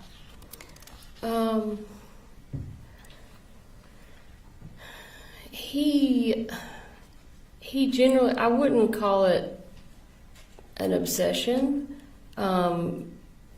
And at the time, I likened it to my own interest, I guess, in like true crime, serial killer type shows that are really popular. He never showed an interest in a way that led me to believe that he was idolizing anyone or wanting to follow in their footsteps or anything like that. It was just because typically what he would talk to me about would be like their home life or, you know, what their interests were. And this was all pretty much conversations that were had right there towards the end, like right before the shooting happened. We watched a lot of documentaries, him and I specifically. But there was no definite focus on just school shooter documentaries or anything like that. These conversations that he would have, would they be out in the open? Yeah. Would the defendant ever be around for them? I'm sure he was, yeah. And you said that they started becoming more prevalent closer in time to the shooting? Well, I won't say, I can't really say if they were more prevalent. It was just, you know, because I had not been there before. So I don't know how prevalent they were prior to that 5-week period that I was there. And then, do you remember having a conversation with GBI agents kind of about his discussions about school shooters right after the shooting? I remember being interviewed by the GBI. I And can't remember exactly what all we talked about. But. I completely understand. Do you remember, though, talking to them about Colt having developed or having discussed one particular shooter in Yes. recent months? Nicholas Cruz Okay. was the one that I remembered that name specifically. Did Colt ever make any references to wanting to look like a school shooter or to dress like one? I don't remember him specifically saying anything that he wanted to look like them. I know he talked about their looks, but from what I remember, it was typically almost kind of like making fun of them or, you know, their crazy hair or whatever. Kind of, do you remember in that same GBI interview talking about a specific discussion you had with him where he joked about completing his school shooter outfit? I do. He was talking about a vest. His dad buying him a vest. And he said it in what I thought was a joking manner, because he was laughing, and I mean, I would never think that it would be anything other than a joke, but he said something, he was talking about getting the vest, and he said, yeah, I've got to finish my school shooter outfit or something like that. Or Dad's got to finish my school shooter outfit.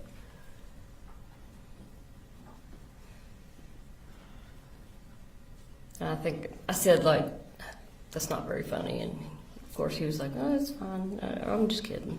I'm just messing around.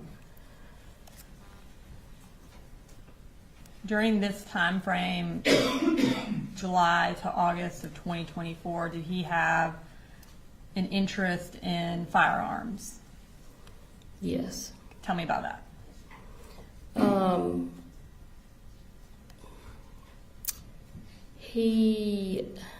Well, I know it was a shared interest that him and his dad, you know, they would go to shooting ranges to practice, and they had gone deer hunting. And so, like I said, it was a shared thing that between them, I guess, kind of like a bonding thing. And I think that was the start of it, I guess. But then as he got more items, I guess you could call them, he got more interested in it. And yeah, to the point where when I was there for that 5-week period, he was just involved with his gun a lot. He would clean it all the time, and he was always asking his dad to take him to the shooting range and that sort of thing. He definitely had an obvious interest in guns. When you say he was cleaning it all the time, where did did Colt have his own rifle? Yeah, the rifle that his dad bought him for Christmas, that Christmas. And where did he keep it? Where did Colt keep it? When I was there, it was generally in his bedroom. Do you remember where in his bedroom? I really didn't go in his bedroom, but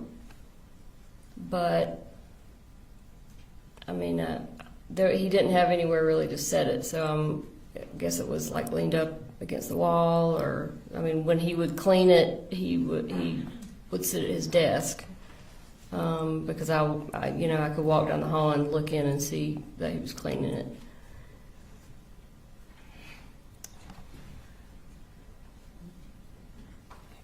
So I want to turn your attention to August 15th of 2024. Did you and Colt have a physical altercation over the gun that day?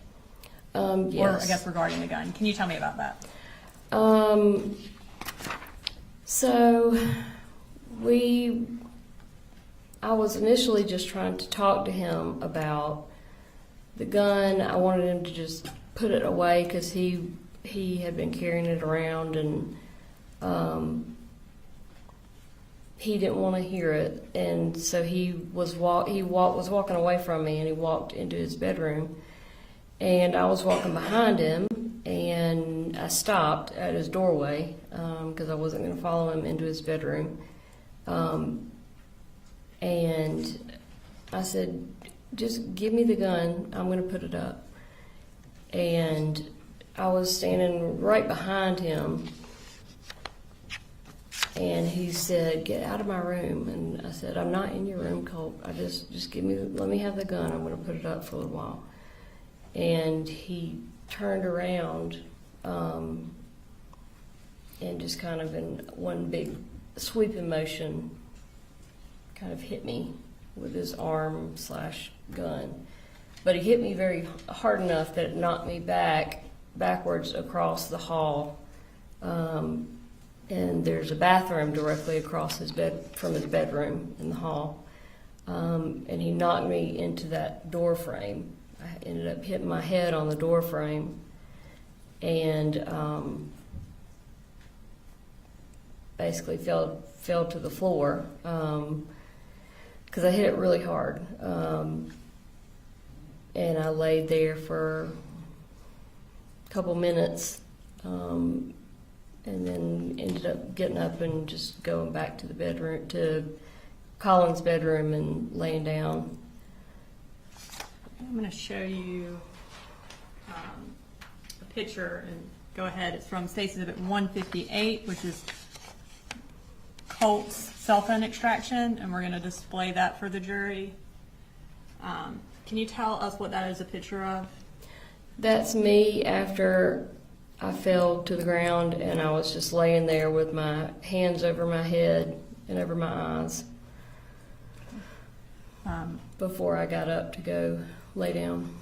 When you went to lay down, or after that, did you call the defendant and tell him what happened? I don't think so. I didn't talk to him about it really at all. Okay. Did you, at some point, did you leave Barry County kind of close in time to that fight? Yes, I did. Tell us what prompted you leaving. There was a number of reasons. Over the 5 weeks that I was there, my anxiety had started going up, like I knew it would. And that's why I'm not planning on staying there long term. And so it was getting to a point where, I had the kids enrolled in school, insurance was set up, and I really needed to find myself somewhere else to live that was not with Colin. And I felt like I could get it done better and faster if I was not in that house with him. So I called my parents and asked them to come get me,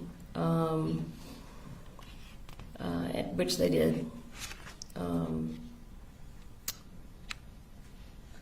I just felt like it was to a point where I felt like things were okay, so they were settled. At least I had the kids seeing outside adults at that point. And I had planned on coming back in a relatively short amount of time to make sure Colt went to see someone, and B, just to see my kids again. So, kind of summarize, August 16th, the next day after the fight, you go home. Mm-hmm. Before you go home, what do you do with the Zoloft? So before I left, I had taken a certain quantity of my Zoloft, and it required me to break the tablets in half and then in half again for the dose to be small enough. So I took a bunch and went ahead and broke them down so that Colin wouldn't have to worry with that. And then on our way out of town, we stopped by his workplace, his work job site. And by his, again, do you mean the defendant? Colin's. And I had it in a Ziploc bag, and I gave it to him. Okay. Close in time to this fight, did you have any discussions with the defendant about storing or securing the rifle that was in Colt's room? Yes. Okay, tell me about that. This actually came up multiple times, and ultimately I asked him if he would just take the guns and put them in his truck, because the large gun safe that we had always had when we were married, or for most of our marriage, was not there anymore. And he kept saying, "Well, they're in the top of my closet." And I said, "That's not good enough. You know, you might as well say, well, they're under my bed. They need to be locked somewhere." And so I thought the best answer, without him having to go out and spend money on a new gun safe, was to lock them in his truck. And initially he said he would. Okay.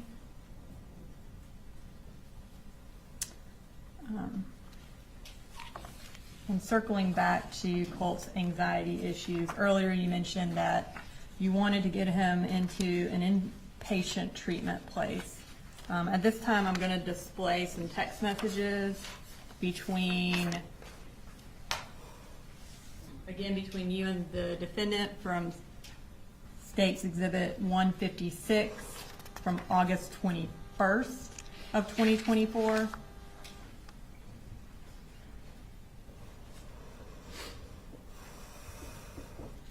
Motion, Mr. Hobbs. No objection, Judge. Right, and we're going to bring up that second text message. Okay, so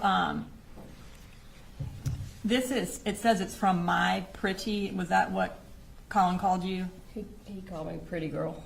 Okay. And then on August 21st at 4:38 p.m., you texted him, "This is what Colt needs right now. They take our insurance and we will go there until he is stabilized and they figure out a treatment plan." And then the next message.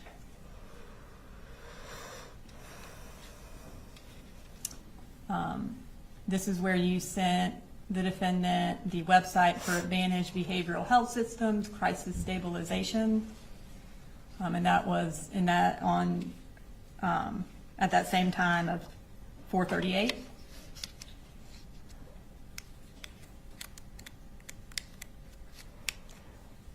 And then you said, "I tried to send it to Colt, but I guess he's blocked my number now." And that was at 4:44. So was there a time period you weren't able to talk to Colt while? It was very short, like maybe a couple days. Okay. But I did end up sending that link to him, and we talked about it a good bit. And he was, like I said, he was excited about it. And we'll get to, I think, those text messages in a minute, but on August 21st, when you sent that to the defendant, was that the inpatient treatment place you wanted to get Colt into? Yes, And where was it located? in Athens. Okay.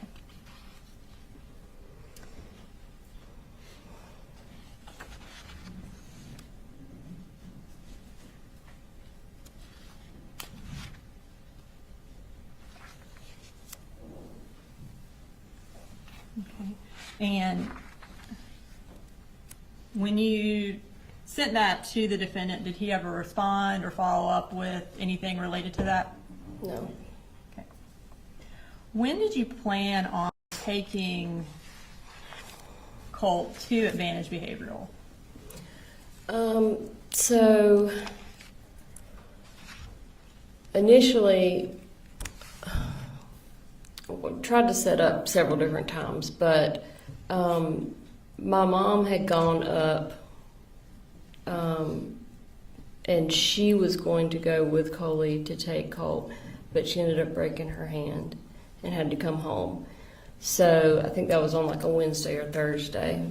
Well, that Saturday, the defendant and I had been planning all week for me to come up to visit the kids, and primarily on that Saturday to take Colt to Advantage Behavioral in Athens.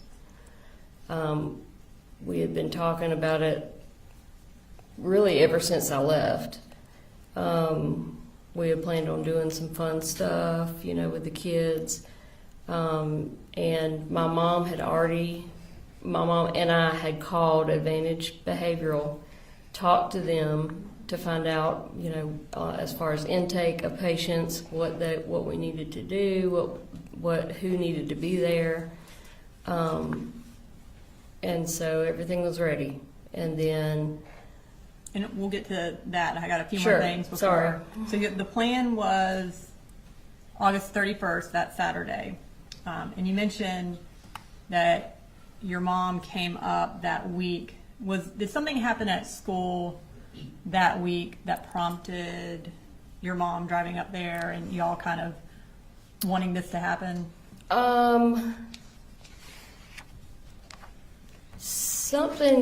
mom had a conversation with Colt about, I think, having a panic attack at school.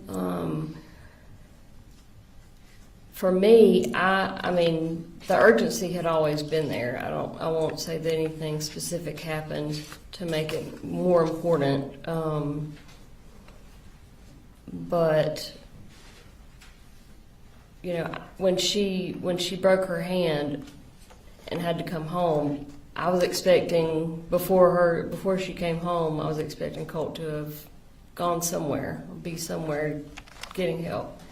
And so when she came home and wasn't able to do that, I'd say my urgency as far as getting up there Saturday to take him somewhere, it went up at that point for sure. Okay. So on August 26th, I'm going to display some text messages between you and Colt from State's Exhibit 159, which is your cell phone extraction. Any issues, Mr. Collins?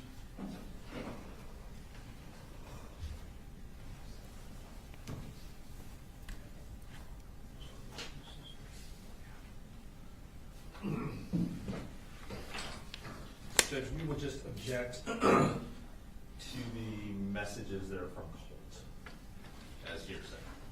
And I believe, I don't know which ones he's talking about, but a lot of the text messages are related to his mental health and would come in under the then existing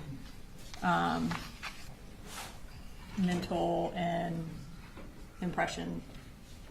I see. I can't remember the exact wording of it, but that hearsay exception. Testing. Oh, yes.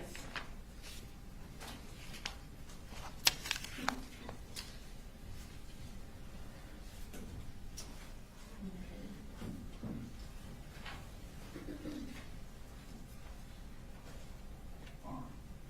Let me just have y'all step out. And then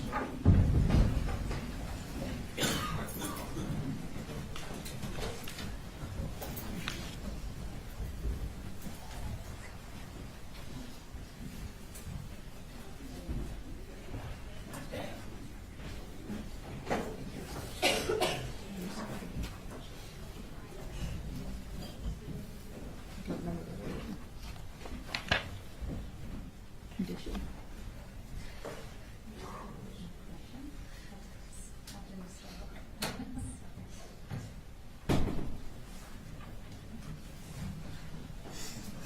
all right. That's amazing. In turn, let me ask. So, various extractions. There's 158, 159, and such. Mm-hmm. The individual pages that are being displayed, is there a sort of a subset numbering for them or not? No. So in preparing for this trial, we determined it would be very confusing to try to do that. So instead, the notebooks that we've created are organized by time and type of message and type of information. So State's Exhibit 158 has a tab for, say, 828 and has a tab for text messages that we're introducing. So they're all it's very easy to locate them in the notebook, but we just thought it was going to be too confusing to try to actually number them. Yeah, I mean, I understand the difference. Just for purposes of the record, so, and I guess my view of it is you've got the phone extraction, you've laid the foundation for the phone extraction. But then individual parts of the extractions may be admissible and other parts may not. Something may be irrelevant or something may call for hearsay. So if we're admitting or excluding, just for the record, how will the appellate court?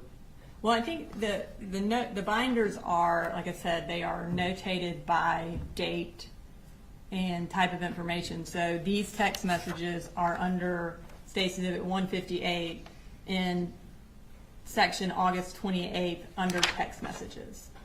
So if there is a particular, and I think you can notate it by the page number at the bottom, and also by the time of the text message for the appellate record. Are there, and I noticed, the page numbers, in the notebook, are there any, are all the page numbers sequential, or for instance, are there 2 number 1s in there at all, or?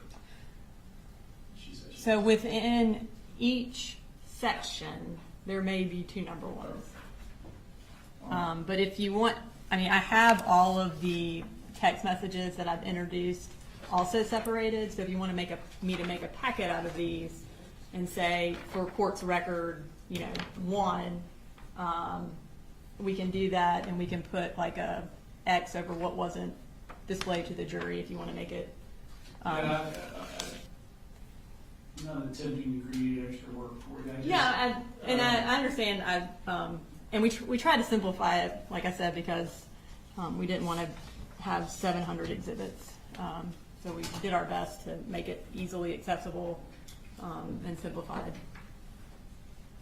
So for the first group I was handed August 26th, there's 2 pages, just 1 response from Colt. And my understanding is from that one, you're not displaying that. We're not going to display that message. It will be just the ones where she's sending him the messages about advantage behavioral. Okay. And the second subset, or second set, is also August 26th, pages 5 through 9.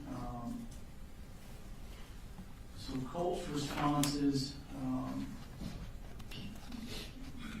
that's really good, so proud of you. I don't know that those are. No objection to that particular test. The third one, acute mania sucks.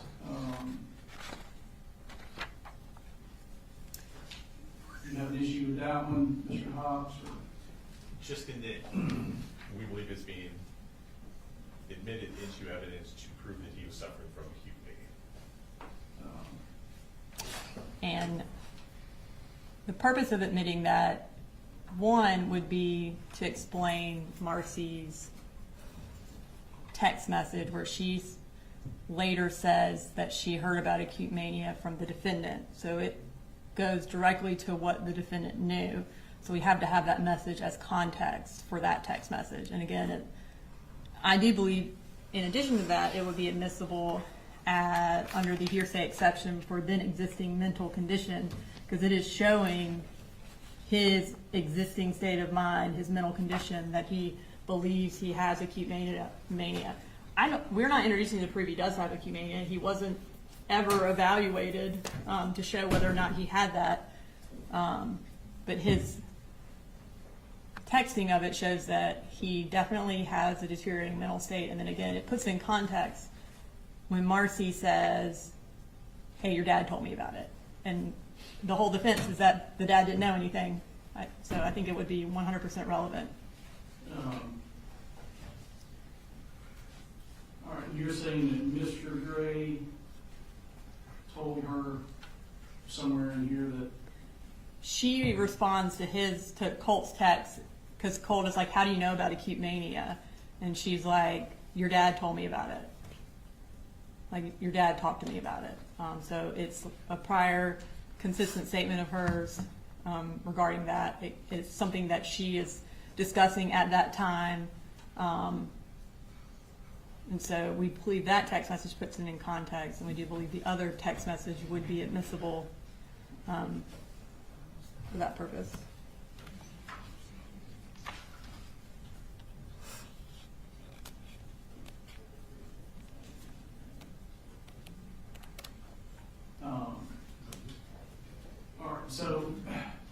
it's certainly not admissible to prove that Colt has acute mania. You know, my interpretation of the hearsay exception for then existing mental emotional condition is like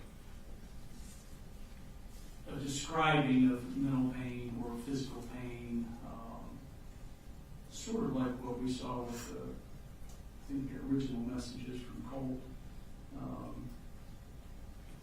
This one is more just in line of he's just having a regular conversation and discusses it. I'm going to overrule the objection so long as you pause or have me point out to the jury it's not being offered to prove that Yes. it in fact has acute mania.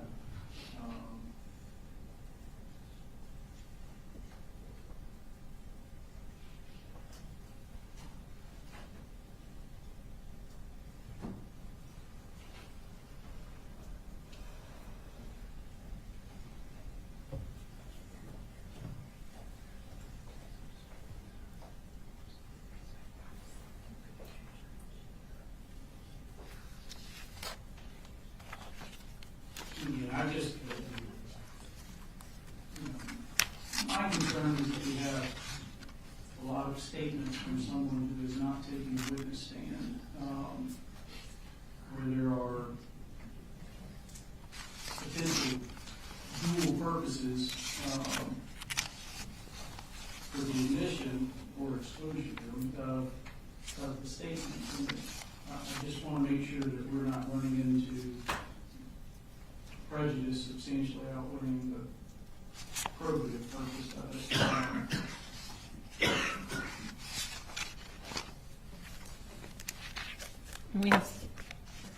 I don't know that, and again, I mean, so we'll be consistent here, but on page 9,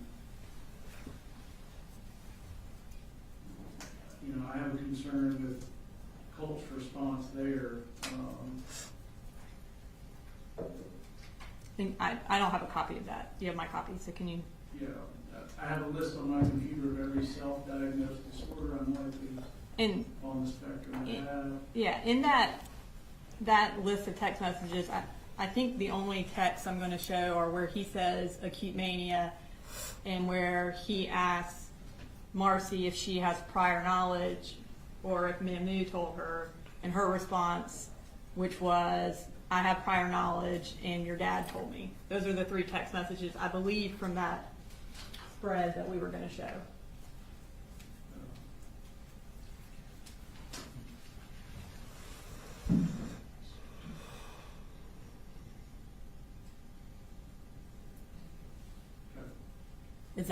Are those in?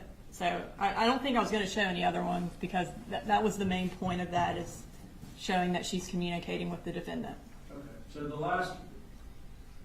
there's one that says, but your dad mentioned that you were talking about acute mania last week, so I've been reading more about it. Yes, that one.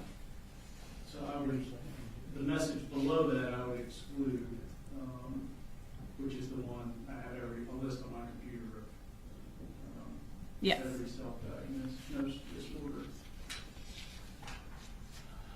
Do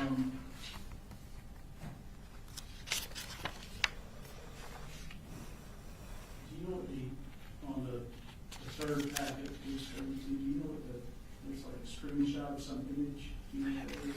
I don't know what that is. I definitely. And in that grouping of text messages, I believe the text message we wanted to get into was where he talks about his teachers, because we have a text thread with Marcee and the defendant where Marcee tells the defendant he told me about his teachers. So it shows that they're communicating. So the text, Mr. Yes, yes. I don't know if you have it in front of you either. There are people after me and I don't like it. My teachers, I feel as if they're plotting against me. Somehow I feel like they'll hurt me. And again, we are not offering that for the truth of the prove matter. that teachers Yeah, were in fact no. plotting against him or trying to hurt him. Nonetheless, as the court pointed out, there are dual purposes that can be taken from the messages. We would still object to that particular text message coming into evidence, as it does seem to cast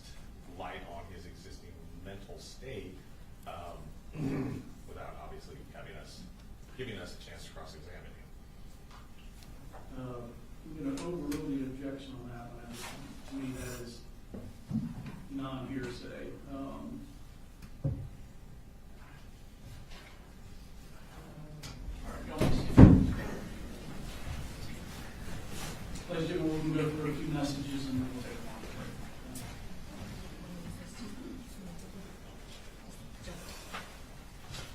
break. All right, so I believe we are at the point where we're going to display some text messages. I'm going to start with text messages from States Exhibit 159. They are located in the August 26th section under text messages, and they are between Marcee Gray and Colt Gray. So you texted Colt on August 26th at 3:35. Hey Colty, it's Mama. I just realized I had the wrong number for you. Daddy called and told me what's going on. Me and Mambo are going to do whatever we have to help. And then you go on, Mamu is going to drive up tomorrow. And then at 3:38, you say, I sent this to you last week, not realizing I had the wrong number. It's an inpatient treatment in Athens, like we talked about several times. And you kind of said you wanted to try. And then you have the URL for Advantage Behavioral listed. I know earlier you testified that you had sent that information to Colt. Is that when you sent him the information? Yes, ma'am.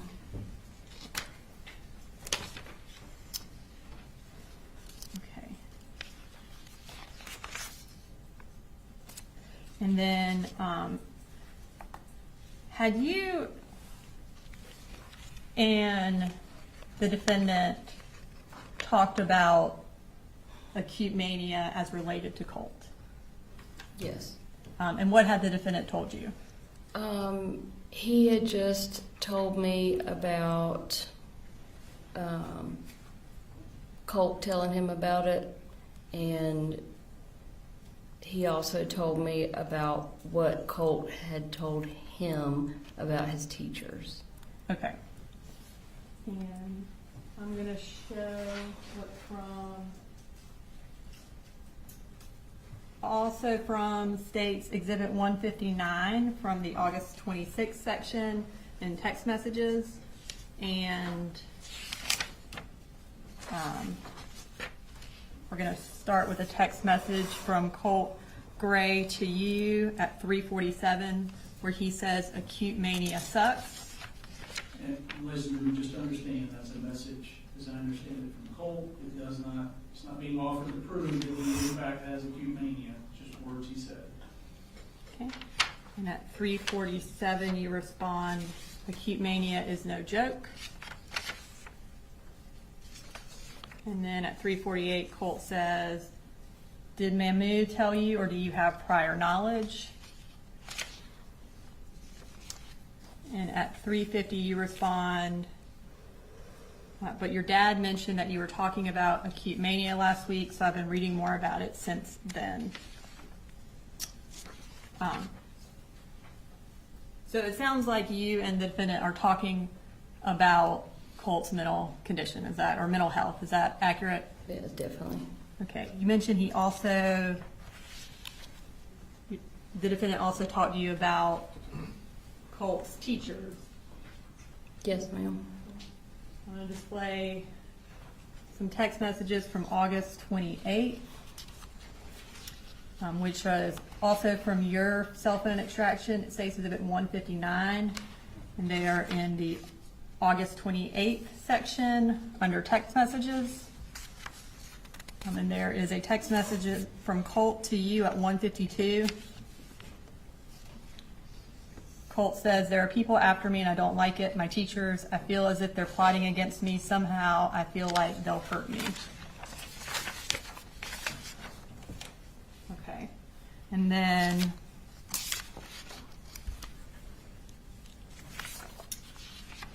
from the defendant's cell phone extraction, states Exhibit 156 from August 28th.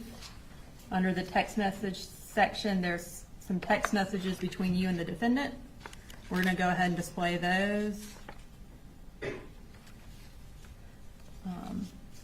So at 10:16, the defendant texts you, hey, did you make contact with? And you respond, not with my memu, but I'm texting with Colt. He told me about his teachers. So you there tell the defendant that Colt told you about his teachers. Was what Colt told you consistent with what the defendant had said was going on Yeah. with his teachers? Yeah, it was almost identical. When the defendant told me about it originally, he asked me not to tell Colt that I knew that he had shared it with me because he didn't want him to be upset. Okay. And Your Honor, those were the text messages you wanted me to make it through. Ladies and gentlemen, it's 12 o'clock. I think your food's here or close, so we're going to go ahead and take a lunch break. So again, the purpose is to show that he's feeling worse, to show an existing mental condition, and then her response. It also puts her response in context about why she wants to take him to that facility on Saturday. All right, so is the state contending that that one qualifies as the hearsay exception? Yes, I mean, I think it does qualify as a hearsay exception, and then also it would be admissible to put in context Marcee's response about wanting to take him to an inpatient treatment. And it specifically is about how he is feeling that day. I see. Yeah. There's another text where she says, how do you feel today? And he says, not so good. I don't have a preference on which one we show. I just want to show one of those. So if you find that less prejudicial, that's fine. So the only one from this packet, I'm just looking at what's been circled, is the one on the first page of Correct. Colts that you intended. Yes. All right, I do believe that you qualify as the hearsay exception for an existing emotional physical condition. All right, you can resume your direction. Thank you, Your Honor. All right, so on August 28th, you and Cole were texting about how he thought his teachers were plotting against him. And then we moved to August 29th, the next day. Was Cole doing better or worse that day, or the same? I don't remember off the top of my head without looking at my text. I'm going to go ahead and display what is from State's Exhibit 159, which is Marcee Gray's cell phone extraction from the date August 29th, starting at 2:27 p.m. So you text Colt, how do you feel today, Colty? At 2:27, he doesn't respond, and you text about 4 hours later at 6:37, and this is actually UTC time, so this would be 10:27 and 2:37. So you text, you out there, Colty? And then he responds, yeah, I'm here, sorry, it's just getting worse, had to take another, I'll make it to school, trust. And then you send him a text at 6:42.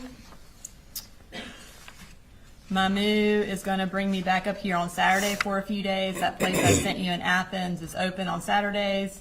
So if you feel up to it, we could check it out. So I guess he tells you things are getting worse, and then you send him another text about going to Athens Behavioral on Saturday. Yes. Is that accurate? All right. So that Thursday, after you text with him, did you try to call the school? Yes. The school was closed on that Friday, I think. And so I had planned on calling and talking to Lisa, the guidance counselor, her guidance counselor, his guidance counselor. And I did call, and I got a hold of her, and I was just basically gonna give her an overview of what had been going on with Colt, what our plans were, and just to make sure that she was aware of what was going on. And I did get a hold of her.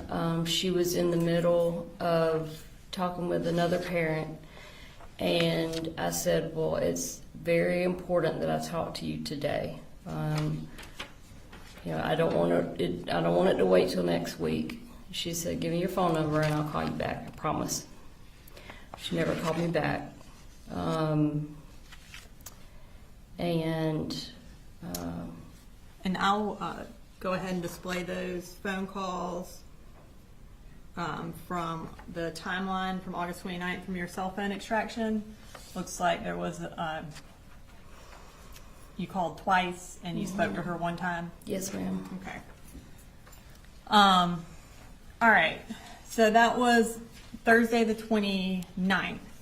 On Saturday the 31st, you were planning on taking Colt to Advantage Behavioral. At this point, were you still living in Fitzgerald? Yes, I was staying in Fitzgerald. Had you been in Fitzgerald ever since August 16th? Yes.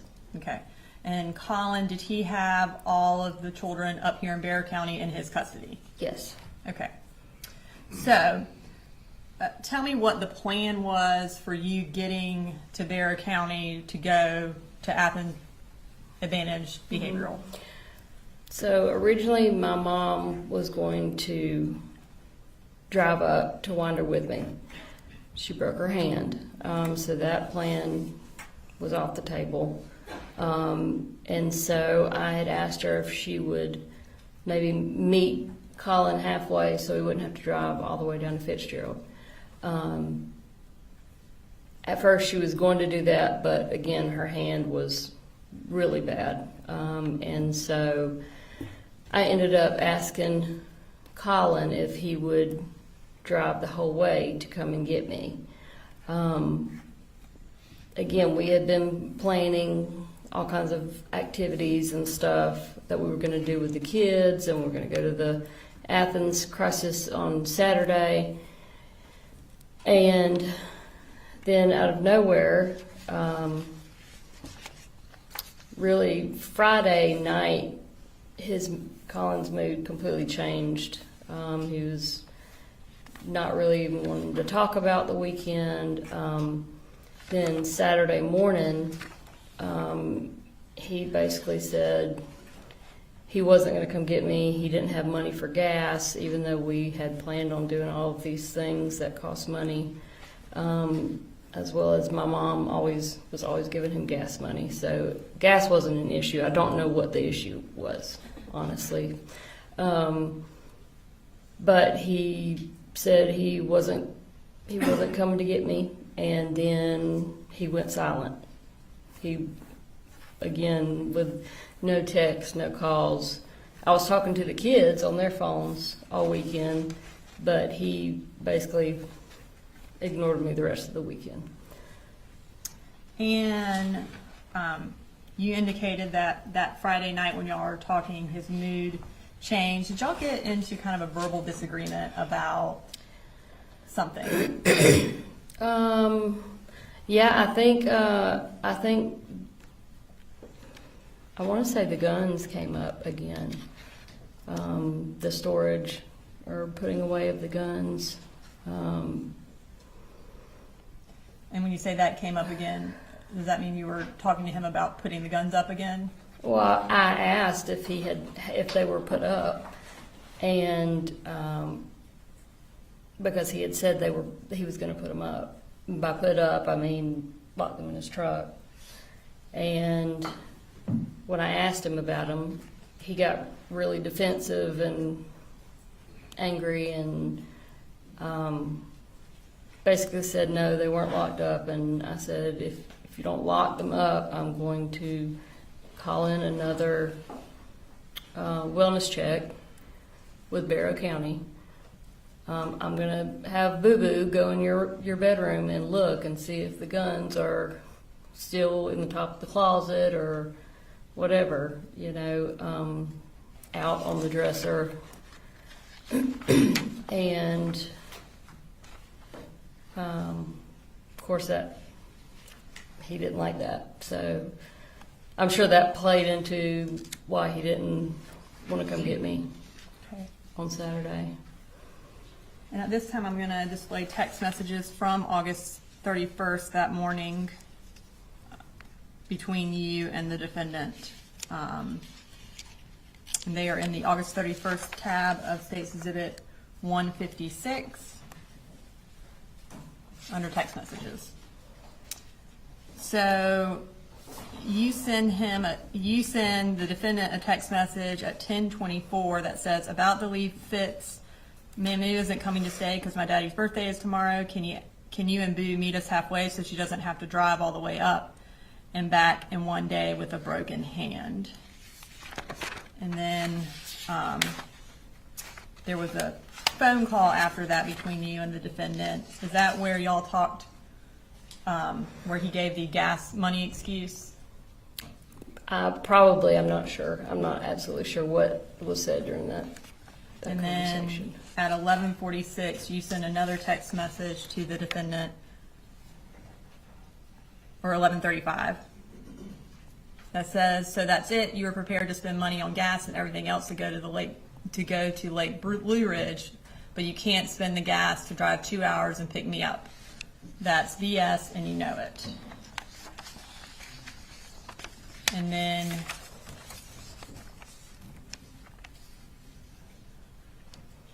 at 2:01 p.m. that same day, you say, I can't believe how selfish you're being. Me and Boo have literally been counting down the days for 2 effing weeks till I could come visit. I would never have done this to you. And then on September 1st at 1:01 p.m., you say, why are you doing this? And then on September 2nd, at 9:46, you say, are you just going to keep ignoring me? At least let me know y'all are okay. And then he responds on September 3rd at 7:31. Hey, sorry, just trying to keep everyone and everything together and calm. It's not the easiest thing, but I want you to talk to Boo regardless, okay? So between when you were supposed to go down that Saturday and that text message on September 3rd, did he contact you at all? No. Okay.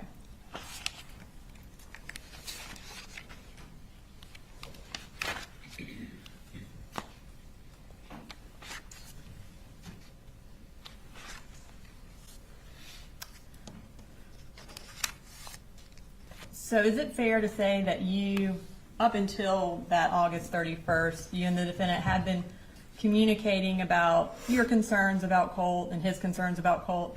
Yes. Okay. That weekend, August 31st, did the defendant take Colt to Advantage Behavioral? No. Okay. Now we're going to move to September 4th, the day of the shooting. Were you again still in Ben Hill? Yes, And ma'am. Did you talk to the defendant that morning of September 4th? Yes. And what happened when you talked to him? He basically told me that Colt had sent him some strange text messages. I told him I had not gotten any text messages from Colt, and so he sent me what Colt had sent him. At the time, I was in the car with my mom. I don't even remember what we were doing, but I shared them with her, and from there we just kind of discussed what the text messages were, and I wanted, to find out what was going on quickly, because reading the text messages, just like he could tell, I could tell there was a tone to it, and they were like kind of really short, and they weren't normal Colt texts, so you could tell something was not right. So I tried texting Colt, I think first. Couldn't get a response. I never actually got a text from Colt himself until after I had started trying to call the school and talk to the school. And when you called the school, were you able to talk to somebody? Yes. And who did you talk to? I talked to Miss Lisa, his guidance counselor that I called on Thursday the week before. And at this time, I'm going to display that phone call from State Exhibit 159, Marcee Gray's cell phone extraction, and it's from the timeline portion of that exhibit.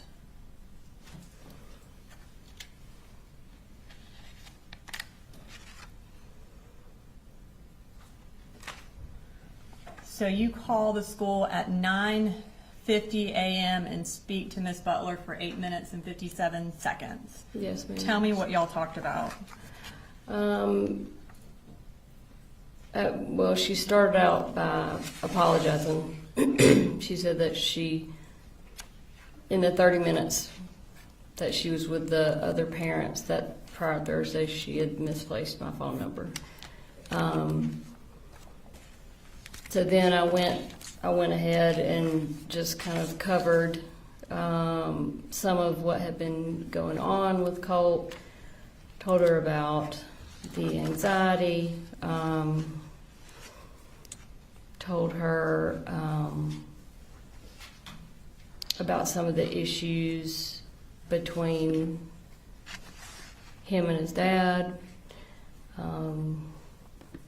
I told her a number of different things. I actually had a list written in a notebook that I had at the time. And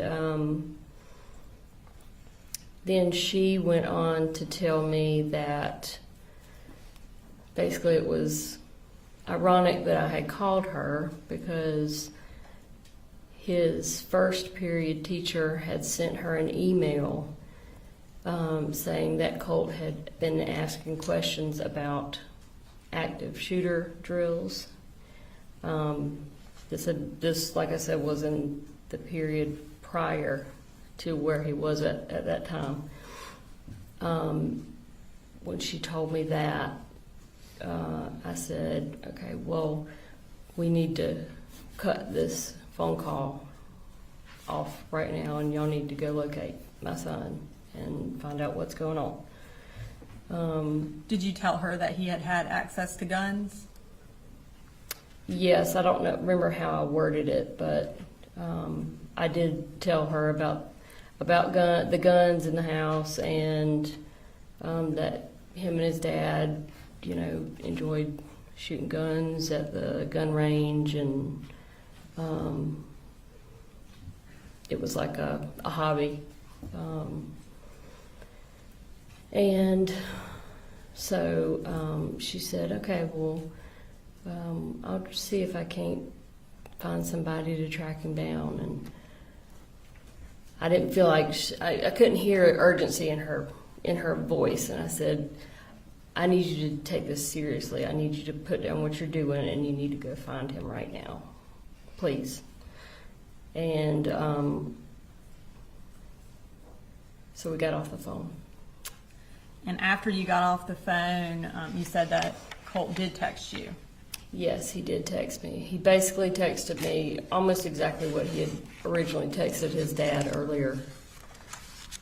And I'm going to go ahead and display that text from 10:02 on September 4th, where he says, "I'm sorry." Is that correct? Yes. Yeah. All right. So at this point, are you concerned? Very, very concerned. And I'm going to pull up some more text that you sent to your mother and to the defendant from 10:17 on September 4th. Up there on the right, you say, you should probably go ahead and make arrangements to leave work. And then at 10:18, you text the defendant, they're going to need you at the school. So at this point, y'all, the school shooting has not started. Tell me why you're telling him he needs to go ahead and go to school. I think primarily it was just because I knew something was going on with Colt. What that something was, I had no idea. Whether he was just having another panic attack episode, because in the month or so leading up to this, there had been several times where he was having really bad anxiety at school, and so he would leave class and just go sit in the guidance counselor's office. I didn't know if he was going to hurt himself, hurt someone else. I really had no idea what was going on, but I knew something was not right. And I knew at the very least the defendant was going to have to need to go to the school to find out what was going on with Colt. Okay. And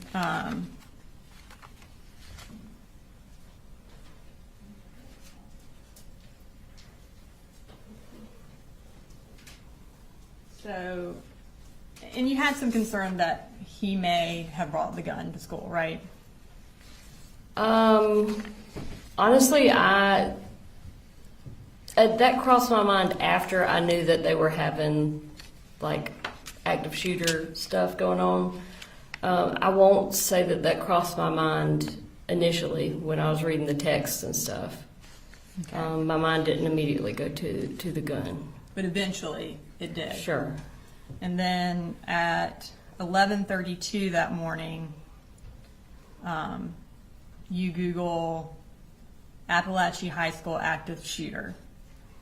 And that's when it pops up that a Georgia school is on lockdown due to Yes. his reports of an active shooter. Is that right? Yes, I had already tried to call the school multiple times and no one was answering. So then I tried calling my daughter's school, which was right there by the high school, and nobody was answering there.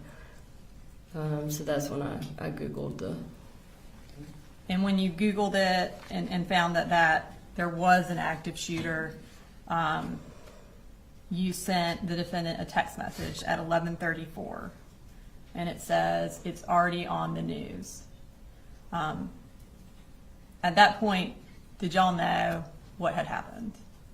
Yeah, I don't think you have to have a whole lot of sense to know what had happened at that point. And at 11:34, you talked to the defendant.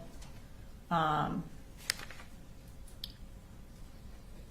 then you talked to him again at 12:22. What did y'all talk about?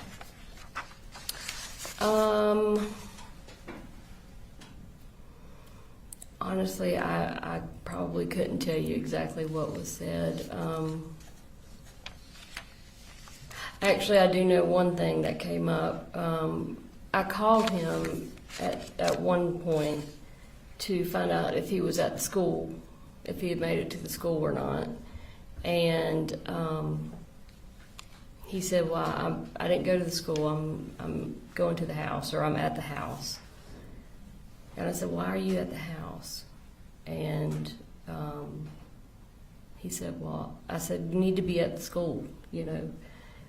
We have 2 other children.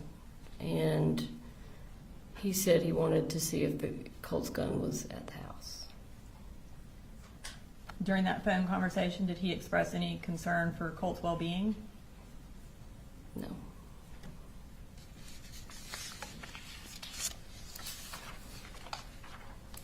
Did you drive up to Bear County that day? Yes, my mom drove, but I rode with her. We left pretty shortly after it started being reported on. And is it fair to say before Colt's name was released, you knew that Colt was the shooter? Is that fair to say? Pretty much, yeah. Okay.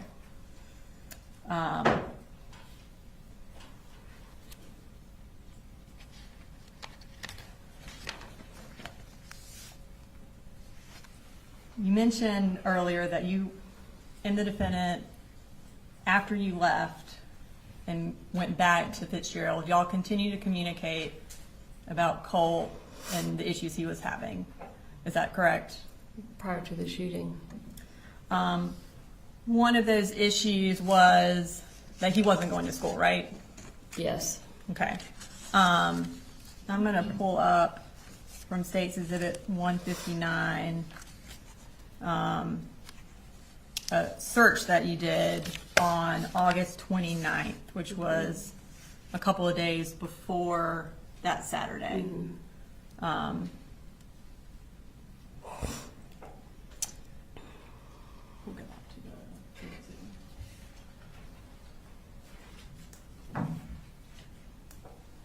on page 7. So you Googled truancy laws in Georgia at 10 o'clock on August 29th. Were you concerned about kind of who could get in trouble if Colt didn't go to school? No, I can actually tell you exactly why I looked this up. So Colin was also concerned about Colt not going to school. And he had called and asked, basically told me an idea that he had to try and get Colt to go to school. And he was going to call me, or he was going to have me call him and pretend to be someone from the truancy office. And he was going to have the conversation where Colt could hear him talking to me on the phone, to try and scare him into thinking, he was going to be truant and get in trouble. And so that's why I looked up truancy laws, because there was a question I had about his plan, and whether or not it would really make any sense or not, because Colt's a smart kid, and I didn't want him to get online and look something up and be like, "What are you doing? I know that's not the truancy officer," or whatever. So that's why I was looking that up. So that was around 10 on August 29th. And then at 2:30 is when you text Colt and ask him how he's doing. And if you could bring up those texts again. So the text messages.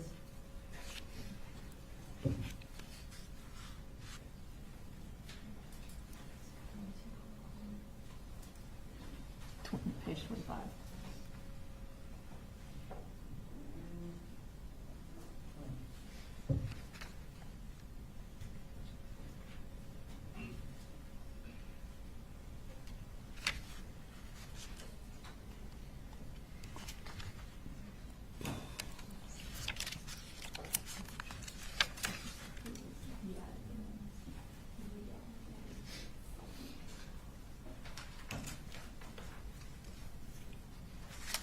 All right, so at 2:37 p.m. you say, "You out there, Colty?" And then he responds at 2:38, "Yeah, I'm here. Sorry, it's just getting worse. Had to take another. I'll make it to school. Trust."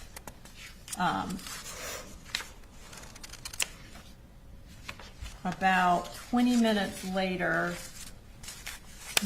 at 3 o'clock, you Google school shooter parents charged with manslaughter.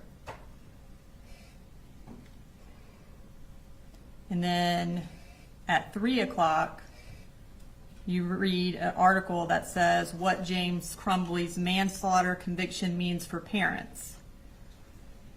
And then at 3:05, you search again, school shooter parents charged with manslaughter.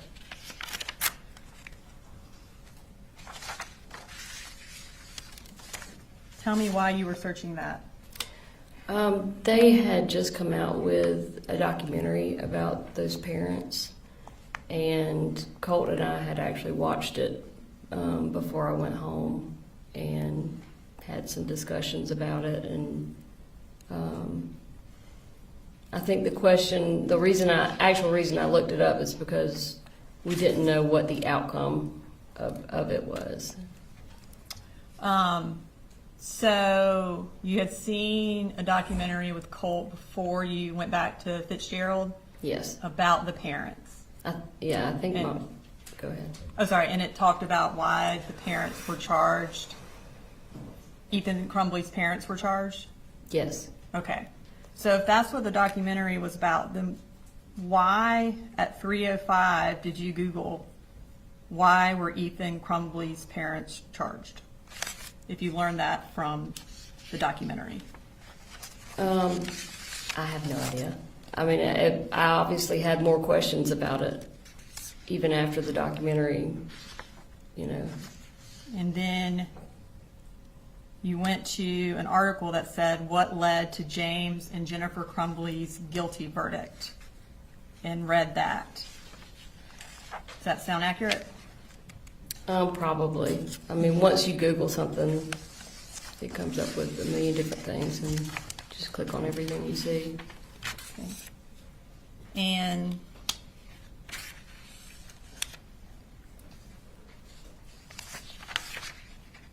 let's see, at 3:09, you actually Google safe storage gun laws in Georgia.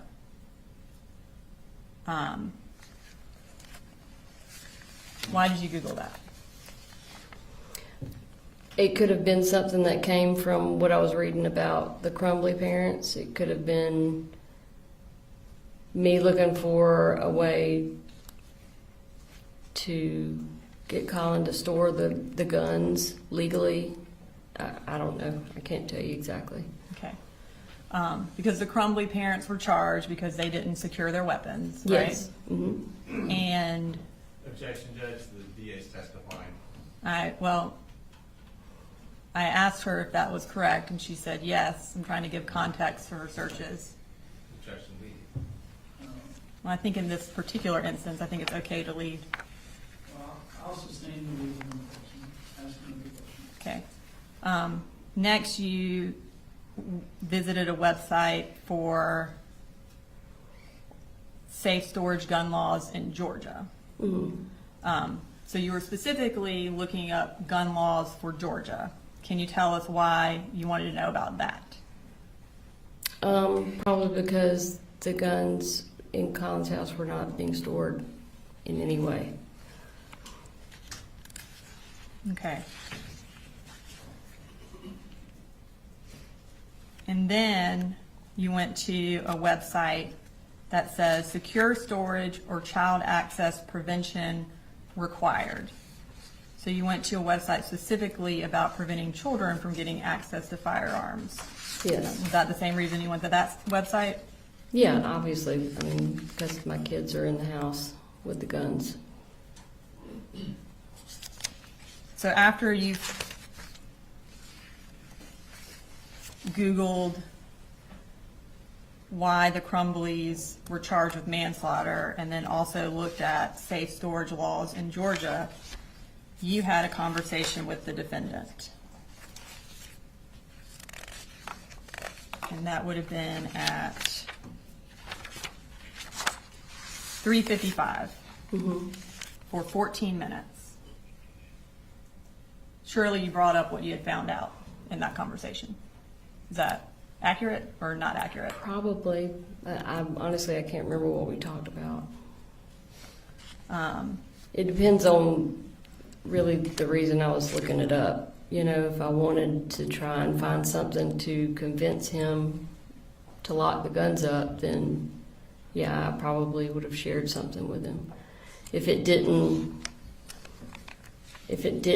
prove my reasoning for wanting the guns put up, then I probably didn't bother sharing it with him. Would the fact that you found a case where parents were charged where a child shot someone, would that be something that you would want to tell him in order to put the guns up? Oh, sure. But I mean, I think he was already aware of that case. He didn't watch the documentary, I don't think, but Okay. And so y'all talked for 14 minutes from 3:55 to about 4:10. And then at 4:11, you once again looked up what led to James and Jennifer Crumbly's guilty verdict. Why did you look it up again right after you got off the phone with the defendant? I have no idea. I'm sure it had something to do with what we talked about. Okay. And then you had 6 more conversations with the defendant that day, August 29th into the evening. So you have at 4:19, at 4:21, at 5:03, at 5:12, at 5:31, and at 5:41, you're talking to the defendant. You testified earlier that when you talked to the defendant on Friday, August 29th, in the evening, his attitude changed because y'all got into a disagreement about him putting the guns up. Did your searches prompt that discussion? Probably. Okay. And so you, on this date, testified that you told him to put the guns up. And Yeah. what did he tell you? He told me, well, I had one comment that I remember specifically. He said that if he went in Colt's room and tried to take his gun to put it up, that it would basically cause a shitstorm, indicating he didn't want to take his gun away because he didn't want to deal with it. I don't have anything further. Thank you.